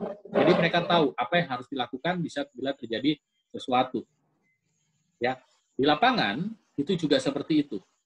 Pada saat pergantian sesi dari water rescue, misalnya dari water rescue ke fire, itu pun di antara itu harus ada safety talk-nya pada saat kita sebelum water rescue ada safety talk, begitu selesai, kan mau masuk ke fire rescue. Ini pun harus ada safety talk-nya lagi. Sehingga kita menjamin peserta itu paham faktor-faktor risiko dan faktor-faktor bagaimana penyelamatan diri dan pengurangan risiko tersebut. Begitu Bang Doli. Ini Bang Doli yang dari BNPB bukan ya? Saya punya teman itu Bang Doli Barat itu di BNPB itu kalau nggak salah. Sama nggak orang ini? Sama nih Kang Ujang karena aktif juga. Karena kita kenal dulu pas di IOM, pas pelatihan camp coordination and camp management. Oh bukan? Oh maaf. Bukan. Ya. Hanya namanya saja. Namanya ya. Oke Kang Ujang, mungkin kita bisa lanjut ini untuk ke pasca pelatihan ya Kang Ujang ya. Ya, pasca pelatihan. Kita lanjut ke pasca pelatihan di slide berikutnya. Kita tinggal beberapa slide saja. Jadi nanti teman-teman kalau sekarang juga masih ada waktu, paling saya hanya menghabiskan waktu 5 menit. Jadi nanti kita bisa lebih diskusi mungkin bisa lebih luas lagi. Baik teman-teman, kita lanjut ke pasca pelatihan. Di slide ini, setiap kita selesai melakukan pelatihan, kita harus melakukan review dengan peserta latih, terutama bila pelatihan tersebut sifatnya adalah praktek. Kalau tidak praktek, maka review tetap harus dilakukan untuk menjaring apa yang sudah baik dilaksanakan saat proses pelatihan dan apa yang harus ditingkatkan. Ya, jadi bukan mencari apa yang sudah baik dan apa yang buruk, tetapi apa yang tadi sudah baik dan harus dipertahankan, serta apa yang harus kita perbaiki di esok harinya. Karena kalau kita menggunakan kalimat negatif, kalimat salah, maka nanti tidak kondusif lagi prosesnya. Kita akan saling mencari salah dan orang yang ditembak itu, orang yang disebutkan nama atau orang yang merasa disebutkan dalam review itu nanti akan bertahan. Nanti akan terjadi pertengkaran, akan menjadi sesuatu yang sangat-sangat tidak kondusif. Nah, jadi review ini harus dilakukan setiap hari pada sore hari atau di akhir pelatihan itu dilakukan review. Kalau praktek, maka setiap selesai sesi praktek ada review. Sehingga mereka bisa lebih paham lagi. Kalau ada unek-unek bisa diselesaikan, ada sesuatu yang belum tepat bisa diperbaiki, dan seterusnya. Lanjut. Nah ini, ya. Ingat loh, pelatih bukan hanya melatih ya. Harus bisa mengintegrasikan ilmu, perubahan perilaku. Karena pada saat kita melatih, itu kan sebetulnya menyampaikan sesuatu yang menghasilkan perubahan perilaku pada peserta. Baik itu dalam hal safety, dalam hal tindakan pemberian pertolongan, dalam hal melaksanakan tugas-tugas kerja mereka, itu terkait dengan perubahan perilaku. Sehingga evaluasi itu dan review itu sangat penting sekali. Ya, lanjut. Nah, teman-teman, jangan lupa rekreasi bagi pelatih pasca pelatihan itu merupakan satu cara kita memberikan penghargaan pada tubuh. Jadi jangan dikira setelah melatih kalau ada rekreasi gitu, ada jalan-jalan merasa bahwa ini sesuatu yang nggak penting gitu. Itu ternyata penting loh. Penting untuk tubuh kita harus kita kasih penghargaan. Kita harus berterima kasih sama tubuh kita. Bahwa tubuh kita ini sudah memberikan kesempatan kita bisa melakukan aktivitasnya. Maka lakukan relaksasi, rekreasi. Nah, sehingga bagi teman-teman nanti yang menjadi penyelenggara pelatihan, berikanlah ada sesi seperti ini. Seperti di Pusdiklatnya BNPB, itu yang sederhana sekali. Apa itu rekreasi dan relaksasi yang disiapkan oleh mereka? Mereka menyiapkan alat-alat olahraga. Dengan olahraga ringan, mereka main pingpong, mereka main badminton, itu juga bisa merupakan penghargaan kepada tubuh dan juga membuat tubuh kita menjadi fresh kembali. Jadi bukan hanya sekedar jalan-jalan ke tempat wisata gitu ya, tetapi hal-hal yang seperti itu juga bisa. Ya, jadi manfaatkan kalau ada waktu untuk rest dan relax, itu kita laksanakan. Penghargaan kepada kita biar jiwa dan tubuh kita itu segar kembali. Ingat, pelatih itu bukan robot. Pelatih juga manusia. Lanjut. Nah ini teman-teman, pada saat orang penyelenggara pelatihan itu memberikan kita sertifikat, itu bukan hanya selembar kertas. Bukan hanya selembar kertas mata-mata. Tetapi itu adalah penghargaan orang lain terhadap kita. Penghargaan orang lain terhadap apa yang sudah kita berikan kepada mereka. Oleh karena itu, saran saya, kumpulkan sertifikat atau piagam-piagam penghargaan atau surat-surat tugas dari lembaga yang menugaskan kita. Karena itu bukan bagian dari kesombongan, tetapi itu adalah bagian dari kita menghargai orang lain yang sudah menghargai kita. Ya, itu. Kumpulkan, jangan, apalagi setelah dapat kadang-kadang ada juga ya, kawan-kawan itu selembar kertas doang nih, gitu. Nah, jangan. Kita harus menghargai orang yang sudah memberikan itu. Ya. Tidak semua orang punya kesempatan mendapatkan selembar kertas itu. Bayangkan, tidak semua orang. Paling pada saat kegiatan kita hanya bertujuh, bertiga yang mendapatkan itu, karena kita yang mendapatkan kepercayaan untuk melatih mereka. Ya, jadi hargai pemberian atau penghargaan yang diberikan oleh orang lain. Lanjut. Ini teman-teman, tadi yang seperti tadi Bang Eri sampaikan, ketemu di suatu tempat, ya, terus kemudian orang yang sudah dilatih itu mempraktekkan apa yang kita lakukan. Karena buah dari pelatihan keras dan membiasakan penggunaan APD misalnya, sejak pelatihan, jadi pas pelatihan juga kita harus sudah ketat penggunaan APD, pada saat nanti dia melakukan, kita akan senang sekali kalau mereka sudah melakukan dengan baik, dan mereka tahu manfaatnya dari APD saja misalnya, atau alat-alat untuk dia berkomunikasi seperti tadi, fluid. Ya, fluid kecil yang bisa menyelamatkan dia pada saat dia terkurung di suatu tempat, terkena reruntuhan, dan dia bisa mempraktekkan itu. Jadi, ini sangat baik sekali, salah satunya. Ya, lanjut. Nah, ini teman-teman, kita sebagai pelatih, ya, yang sudah terlatih, yang sudah terdidik, itu jangan pernah takut untuk melakukan hal yang baru dalam metodologi pelatihan. Karena metodologi pelatihan itu berkembang sangat pesat. Kita jangan sampai ketinggalan. Malah kalau perlu kita yang bisa menemukan metodologi walaupun sifatnya kecil. Bagaimana cara membuat suasana praktek yang baik, gitu ya, yang hal kecil seperti itu lakukan. Kenapa? Kalau berhasil, Anda bisa bahagia, Anda bisa semakin percaya diri. Kalau gagal, kita terima dengan bijaksana itu sebagai pembelajaran dan kita perbaiki untuk selanjutnya. Lanjut. Demikian teman-teman, itu sharing dari saya. Jangan lupa, ya, ada hadis yang menyatakan saat seseorang meninggal, maka terputuslah amalannya, kecuali 3 hal. Yang pertama itu adalah amal jariah, misalnya kita menggali sumur, membantu pembangunan sumur, membangun masjid, atau wakaf lain. Kemudian yang kedua adalah ilmu yang bermanfaat. Salah satunya adalah menuliskan buku yang bermanfaat, mengajarkan ilmu yang bermanfaat. Jadi pada saat kita sudah menjadi pelatih, latihlah mereka, latihlah orang lain dengan ikhlas, karena dia akan menjadi amal yang tidak akan terputus walaupun kita sudah meninggal. Terus akan mengalir. Ya, akan mengalir seperti mata air yang ada di sumber-sumber air. Ya. Kemudian anak yang soleh, itu yang ketiga. Itu teman-teman, kita diberi kesempatan menjadi pelatih. Kita diberi kesempatan untuk mendapatkan keterampilan untuk melatih. Latihlah mereka dengan serius, latihlah mereka dengan baik, dan dengan penuh kerelaan. Terima kasih Bang Heri dan teman-teman yang sudah mau mendengarkan tips dari saya. Selanjutnya saya kembalikan ke Bang Eri.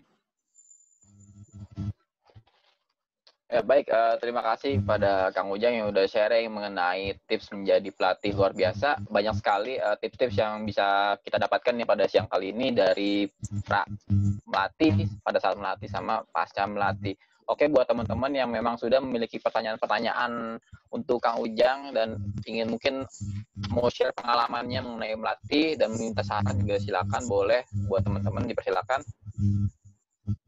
Silakan buat teman-teman. Ya, dari Pak Huta Bardoi katanya terima kasih Kang Ujang atas ilmunya. Alhamdulillah, bermanfaat. Silakan bagi yang ingin bertanya. Oke, Kang Ujang, kalau tadi saya perhatikan pada saat melatih itu memang sangat penting ya, misalkan apresiasi gitu, karena nah Kang Ujang, kalau misalkan kita melatih online nih, seperti ini nih, itu bagaimana Kang Ujang bisa mempraktikkan itu, karena kan ada beda nih online nih, apalagi kita juga tidak bisa melihat semua peserta seperti itu Kang Ujang. Mungkin untuk adaptasi yang pada saat seperti ini gitu dalam melatih. Enggak. Memang saat ini kita penuh tantangan karena kita harus melakukan adaptasi kebiasaan baru. Salah satunya adalah teknik kita berbagi. Ini penuh tantangan banget. Kita harus menyiapkan sarana dan prasarananya. Ingat saja seperti tadi, tiba-tiba laptop saya putus, untung punya backup, hingga masih bisa kita ketemu. Terus juga tadi internet saya juga sempat down, ada tulisan peringatan di situ, sehingga suara juga agak kesendat-sendat, gambar juga agak kesendat-sendat. Itu merupakan salah satu dari tantangan kita melaksanakan latihan secara online. Terus kemudian, saya juga masih sama-sama ya belajar tentang bagaimana kita mempunyai ikatan terhadap teman-teman kita yang hanya terlihat gambarnya kecil, apalagi bila menggunakan handphone. Seperti saat ini saya menggunakan handphone, gambarnya kecil. Ini merupakan tantangan bagi kita, bagi saya juga untuk bisa nanti pada saat ketemu di tempat yang bukan dunia seperti ini gitu ya, di dunia nyata, itu akan sebuah tantangan yang kadang-kadang kita baru, oh ini yang dulu ngelatih saya di online, oh ini yang dulu pernah jadi peserta. Nah itu juga sebuah keterbukaan di antara kita, bahwa pada saat ketemu, bisa jadi kita nggak saling kenal, dan baru tahu begitu sudah terjadi pembicaraan. Inilah uniknya. Terus kemudian, ada beberapa kaidah kan dalam pertemuan online, misalnya semua harus di-mute, gitu. Ini juga sebuah tantangan. Dan pada saat kita menyampaikan materinya, mudah-mudahan saya juga tadi sudah bisa mempraktekkan, itu jangan terlalu cepat. Saya nggak tahu, tadi mungkin saya juga terlalu cepat juga, tetapi itu adalah merupakan sebuah hal yang harus kita perhatikan, intonasinya, dan juga pergerakan, karena saya juga terbiasa di kelas itu untuk bergerak, maka masih ke bawah ya, walaupun itu bukan merupakan hal yang salah, karena ini merupakan gerakan tangan, itu bisa merupakan sebuah cara penyampaian penekanan terhadap sesuatu yang akan kita sampaikan. Jadi tetaplah kita sebagai pelatih itu bertindak apa adanya, bertindak sebagai diri kita sendiri, walaupun kita mengidolakan pelatih lain, tetapi jangan mencoba berubah menjadi pelatih itu. Tetapi tetaplah jadi diri kita, sehingga pada saat kita melatih, itu kita bisa menjadi menjadi contoh yang enak dilihat, dan juga penyampaiannya bisa tidak kaku. Itu Bang Eri. Nah, Kang Ujang, kita lanjutkan ya. Biasanya kan memang dalam melatih itu kan kita juga mesti tahu nih Kang Ujang, siapa yang akan kita latih, audiens kita dan segala macam, kan itu bersangkut pautan dengan persiapan kita gitu. Dan bagaimana kalau misalkan kita nggak tahu nih pesertanya siapa, sudah usia segala macam, latar belakang gitu, dan itu kira-kira kalau Kang Ujang sendiri bagaimana menanggapi hal itu biasanya, pengalaman?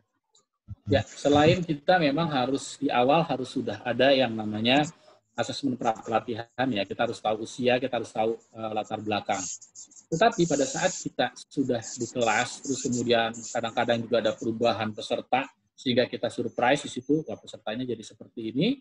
Nah itu salah satunya adalah bagaimana kita bisa, jam terbang ini juga sangat pengaruh, jam terbang. Jadi pada saat kita diminta jadi asisten pelatih, maka jangan ragu untuk jadi asisten pelatih. Itu bukan sebuah penghinaan terhadap kita, tapi itu sebuah penghargaan dan sebuah keberuntungan. Kita bisa belajar dengan menjadi asisten kan kita lebih ringan tugas dan tanggung jawabnya. Nah, dari situ kita bisa belajar sehingga nanti mengalir pada saat kita bertemu dengan orang yang kita tidak ketahui latar belakangnya, tapi kita sudah bisa pancing mereka pada saat perkenalan, pada saat proses pembelajaran, oh orangnya seperti A, seperti B, maka pendekatannya seperti ini. Dan semua teknik itu bisa kita dapat dasar-dasarnya dari pada saat kita mengikuti training of trainer. Makanya saran saya, teman-teman dari DM11 ini juga melaksanakan TOT lagi. Karena kita baru melaksanakan TOT 3 kali kalau tidak salah. Nah, itu harus kita tambah lagi dan harus kita sebarkan. Sehingga banyak orang semakin yang bisa mengikuti bagaimana menjadi pelatih yang sesuai dengan kaidah-kaidah melatih. Dari situlah kita bisa tahu bagaimana bertindak. Gitu Bang Eri. Oke, buat teman-teman tadi yang sampaikan ya, buat teman-teman di sini memang yang tertarik untuk mengikuti TOT, nanti insya Allah juga akan kita tunggu infonya bisa melalui Instagram kami. Cek saja tuh infonya dan mungkin nanti bisa dikabari buat teman semua. Oke, Kang Ujang, terkait media pelatihan nih kan, setiap pelatih itu kan berbeda-beda ya, terkait media pelatihan. Ada tadi yang mungkin sangat sukai slide atau mungkin ada yang menggunakan apa namanya papan tulis. Kalau dari versi Kang Ujang itu yang ya, itu semua itu kita dapat dari pembuatan RPP namanya, rencana pembelajaran, rencana garis besar pembelajaran. Itu ada yang bilang RP, ada yang bilang RPP, rencana pembelajaran, ada yang bilang RPP, rencana proses pembelajaran. Nah, pada saat kita mau melatih itu kita harus bikin itu. Jadi menit pertama itu apa yang harus kita lakukan, kedua dan seterusnya. Terus apa alat bantunya? Nah, disitulah kita bisa menentukan, oh alat medianya saya menggunakan ini. Pada saat saya menyampaikan ini, medianya ini. Pada saat saya menyampaikan A, maka di presentasi, di bahan presentasi, saya menampilkan video ini. Misalnya begitu. Itu di RPP itu akan kita rancang gitu loh. Nah, ini semua harus kita pelajari di TOT. Ya, apa itu RPP, komponen-komponennya, bagaimana cara mengisinya. Di RPP itulah kita bisa mendapatkan alat bantu, ya baik berupa alat dan media pelatihan itu apa yang tepat sesuai dengan apa yang kita sampaikan. Karena untuk alat dan media itu tergantung dari si pelatihnya, walaupun sudah ada standarnya. Itu, Erik. Oke, buat teman-teman tanya, silakan. Ada kesempatan dalam beberapa menit lagi ke depan kita juga menyelesaikan.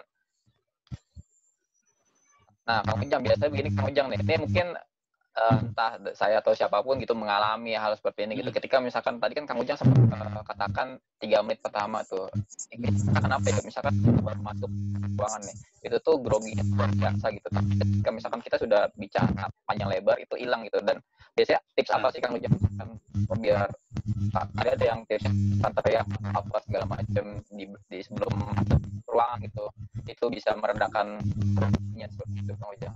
Ya. Kalau saat tiba-tiba kita blank spot, ya blackout, blank spot, nah pokoknya tiba-tiba kita hilang pegangan, kemudian ternyata itu juga kita grogi, maka banyak hal yang bisa kita lakukan. Itu yang namanya cara ngelesnya seorang pelatih gitu ya. Cara ngelesnya seorang pelatih. Di antaranya yang pertama yang bisa kita praktekkan adalah berikan MC untuk ice breaking. Ya. Berikan kesempatan peserta untuk kalau saya misalnya ya pas lagi menemukan sesuatu di daerah Papua misalnya gitu ya, di daerah Papua untuk bisa membuat saya bisa lebih masuk lagi nantinya, itu mereka minta peserta untuk mob, untuk menyampaikan mob. Siapa yang bisa kasih mob gitu ya. Nah, dari situlah akan cair lagi. Demikian juga kita bisa serahkan tadi ke MC atau ke moderator untuk bisa melakukan. Jadi banyak cara kita ngeles, bukan untuk ngeles ini dalam jadi negatif, tetapi bagaimana kita memberikan penutupan layar sehingga kita bisa melakukan penenangan diri, entah itu kita dengan minum, entah itu dengan duduk, mengingat-ingat lagi, dan yang pasti teman-teman membawa catatan bagi seorang pelatih itu bukan merupakan hal yang tabu. Justru itu yang untuk menghindari kita sampai hilang materi. Makanya akan bagus lagi kalau di PowerPoint itu ada catatan atau kita memegang catatan, itu nggak masalah. Peserta kadang-kadang kan kita bilang pelatih yang baik adalah pelatih yang nggak punya catatan sama sekali dan langsung ngalir ngelatihnya. Itu salah juga. Karena kadang-kadang juga ngalir gitu juga nggak sesuai dengan target. Justru dengan adanya catatan, adanya RPP tadi, kita punya bahan. Kalau saya lupa apa yang harus disampaikan. Adanya kalau di buku panduan di halaman berapa. Sehingga kita bisa melihat bukunya, kita buka pelan, lihat, kemudian lanjutkan lagi. Gitu, Bang Eri. Jadi tidak tabu seorang pelatih memegang catatan. Oke, gitu. Terima kasih Kang Ujang. Kang Ujang ini terkait peserta gitu ya, partisipan gitu, karena kan memang peserta ini kan beragam gitu. Dan bagaimana tips ketika misalkan menemukan peserta yang memang dia merasa dia paling tahu gitu, Kang Ujang sok tahu ibaratnya gitu. Mungkin sering pernah gitu ketemu kasus seperti itu, Kang Ujang. Mungkin dia pernah atau dia pernah berlatih ya seperti itu juga sama segala macam. Itu apa Kang Ujang? Ya, setiap pelatih itu pasti pernah merasakan hal tersebut. Demikian juga saya. Ya, saya juga pernah menemukan hal seperti itu ya. Nah, itu salah satu karakter dari peserta pelatihan itu adalah mereka ingin menguji pelatihnya. Ya, pengen tahu, atau dia bukan ingin menguji pelatihnya tetapi ingin diperhatikan. Ini ada di TOT itu ada namanya teknik menghadapi situasi sulit. Yang tadi tuh. Jadi ada situasi yang tiba-tiba grogi, terus kemudian juga ada orang yang inginnya dia terus yang tampil. Nah, salah satu caranya adalah alihkan jawaban yang kita berikan bukan hanya ke dia tetapi ke orang lain, atau berikan tanggapan kepada peserta lain dari pendapatnya dia. Itu juga merupakan salah satu cara supaya kita bisa mengendalikan orang yang terlalu banyak ingin menyampaikan gitu ya. Dan ingat, sebisa mungkin hindari adu ilmu. Tetapi kalau seandainya memang harus kita ada sesuatu yang seperti adu ilmu, misalnya dia menyampaikan, itu yang paling sering nih, resusitasi jantung paru, yang paling sering misalnya dia bilang begini, RJP nggak begitu, RJP yang saya tahu, yang paling terbaru adalah begini. Itu salah, itu oke, kalau memang seperti itu dan terpaksa kita harus bilang, maka kita harus tahu Anda pakainya pedomannya dari mana. Kalau dia bilang saya pedomannya A, gitu kan, sedangkan yang kita pakai ini pedomannya B, maka yang kita sampaikan adalah itu pedoman A yang dilaksanakan, tetapi dalam kelas kita menggunakan pedomannya B. Kalau nanti di lapangan terserah teman-teman mau pakai A atau mau pakai B. Tetapi di kelas ini, karena kita sudah merancang pelatihan untuk menyampaikan yang B, maka teknik B ini yang kita berikan di saat pelatihan. Jadi jangan salahkan juga, karena memang belum tentu dia salah. Atau kadang-kadang dia juga sama B dengan kita, dan mereka bilang terbaru, ternyata dia baru baca. Ternyata misalnya kalau di AHA yang dia baca itu 2010, sedangkan yang kita baca 2015. Nah, kebetulan dia baru baca, jadi dia anggapnya itu baru. Nah, jika disampaikan bahwa di AHA yang 2015 itu kondisinya begitu. Sama, teknik-teknik lain juga pada saat pelatihan seperti itu. Pada saat penyusunan rencana kontingensi begitu juga. Ya, kemarin saya sempat menghadapi hal yang sama. Dia bilang ini hal yang baru dari BNPB. Sedangkan yang saya pegang ini adalah edisi keempat. Ternyata dia masih edisi kedua yang kebetulan dia baru dapat. Gitu loh. Nah, di situ kita bisa sampaikan, ini loh pedoman yang terbaru, bukunya ini, tahunnya tahun 2019, dan ini yang sekarang dijalankan. Gitu loh. Jadi, suatu saat kita juga harus memberikan, ini loh panduannya, ini loh alur pelatihan yang kita jalankan. Seperti itu, Bang Eri. Terima kasih, Kang. Oke, silakan. Ini dari pertanyaan lagi, Kang Ujang. Dari teman-teman kerja. Mohon izin bertanya, Kang Ujang, pada sesi pasca melatih, apakah ada cara mengetahui bahwa audiens benar-benar memahami apa yang kita sampaikan, atau adakah indikator yang harus pelatih pahami selain dari apa yang kita latih dilaksanakan? Terima kasih. Ya, salah satu alat ukur itu harus kita miliki. alat ukur ini bisa alat ukur evaluasi sesaat di saat pelatihan atau nanti di proses di post test ya. Ada juga teknik kita menggunakan per sesi kita. Misalnya di sesi A kita belajar tentang RJP, maka di awal itu kita sampaikan. Di sesi ini kita akan mempelajari ini dengan tujuan supaya Anda bisa melakukan ini. Ya. Kita latih, kita lakukan teorinya seperti ini, kita demonstrasikan, mereka praktek, terus kemudian terakhir kita uji tuh dengan pertanyaan yang sudah kita sampaikan tadi. Di slide terakhir itu disampaikan pertanyaan terkait dengan yang tadi satu. Coba sebutkan tahapan melakukan resusitasi. Tunjuk salah satu orang. Jawab. Terus kemudian yang lain menanggapi. Seperti itu juga kita proses bahwa dia itu sudah sudah memahami apa yang kita sampaikan atau tidak. Jadi ada tekniknya seperti itu. Jadi siapkan alat uji bisa sesaat, misalnya menggunakan setiap sesi pelatihan atau nanti di pasca pelatihan, seperti itu. Atau penugasan juga bisa. Kita kasih tugas mereka, suruh kumpulkan 1 minggu kemudian, mereka kumpulkan. Nah, yang mengumpulkan itu biasanya yang serius pelatihannya dan itu bisa kita nilai. Seperti itu. Seperti itu ya, mungkin Pak Kota Barat Doli. Oke, Kang Ujang, terima kasih nih atas, mungkin karena waktu nih kita sudah mungkin buat teman-teman, bagi yang teman-teman yang memang tadi menyaksikan secara full atau utuh, tadi masuk di tengah-tengah, bisa nonton kembali di YouTube kami, itu di DMI Official. Ya. Dan buat Kang Ujang nih, terima kasih banyak Kang Ujang atas tips-tips pelatihannya. Mungkin kita mengadakan TOT lagi nih Kang Ujang.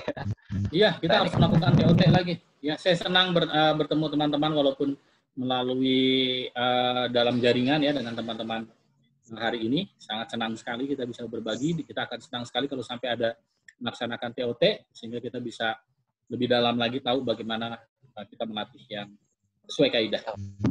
Ya, karena memang pesertanya juga ini banyak yang tertarik ini Kang Ujang, dari jumlahnya juga dari YouTube juga nih. Mungkin nanti kita akan schedule dulu ya untuk TOT-nya dan itu. Nah, itu Bang Andi Nasri juga udah langsung ditunggu sesinya. Sesi TOT lah, senang sekali saya. Siap. Mungkin contohnya ke Pak offline nih Kang Ujang. Kalau bisa sih ini ya, COVID segera selesai sehingga kita bisa melakukan offline, nanti penugasannya bisa online lah, gitu kan ya. Jadi ada, ya itu tadi bagaimana menguji kita sudah sampai atau tidak di pasca pelatihan, nah itu mungkin bisa menggunakan metode online. Oke, siap. Kang Ujang, sekali lagi terima kasih atas ilmunya yang luar biasa bermanfaat. Teman-teman juga terima kasih yang sudah menyimak dari awal sampai akhir. Dan tentunya tetap pantau terus IG kami itu di DMI Official. Mungkin akan ada tips menarik dari kami tentunya, dan juga ada produk-produk tentunya, produk pelatihan, dan juga ada juga tentunya alat-alat seperti siaga bencana. Oke, saya Eri Septiadi nih selaku moderator undur diri dulu. Kang Ujang, terima kasih buat terima kasih. Silakan mungkin menggunakan dan tentunya silakan pantau terus DMI Official. Wassalamualaikum warahmatullahi wabarakatuh. Waalaikumsalam. Ini belum foto-foto nih Bang Eri. Oke. Nanti ya. Next ya. Belum ada kenang-kenangan foto-foto, ini screenshot. Sudah di screenshot Kang Ujang dari tadi. Oh, sudah di screenshot. Alhamdulillah. Nah, baik, terima kasih. Saya live ya. Ya. Terima kasih.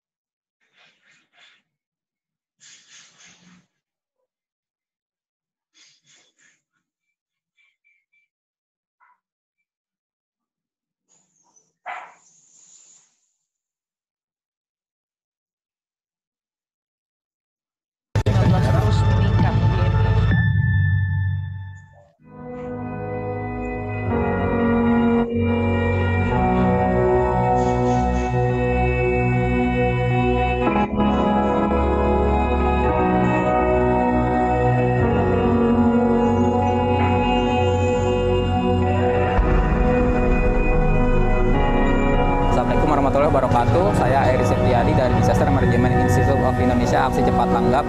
Pada kali ini kita sedang melakukan atau ada kegiatan edukasi, yaitu program yang bernama Mobil COVID Education. Program ini ada beberapa poin. Yang pertama memang aktivitasnya ialah kita mengedukasi atau mensosialisasikan kepada masyarakat terkait pandemi ini. Kemudian juga kita ada aktivitas membagikan masker kepada warga yang tidak membawa masker. Kemudian juga kita akan ada praktek seperti mulai dalam cuci tangan yang baik dan benar.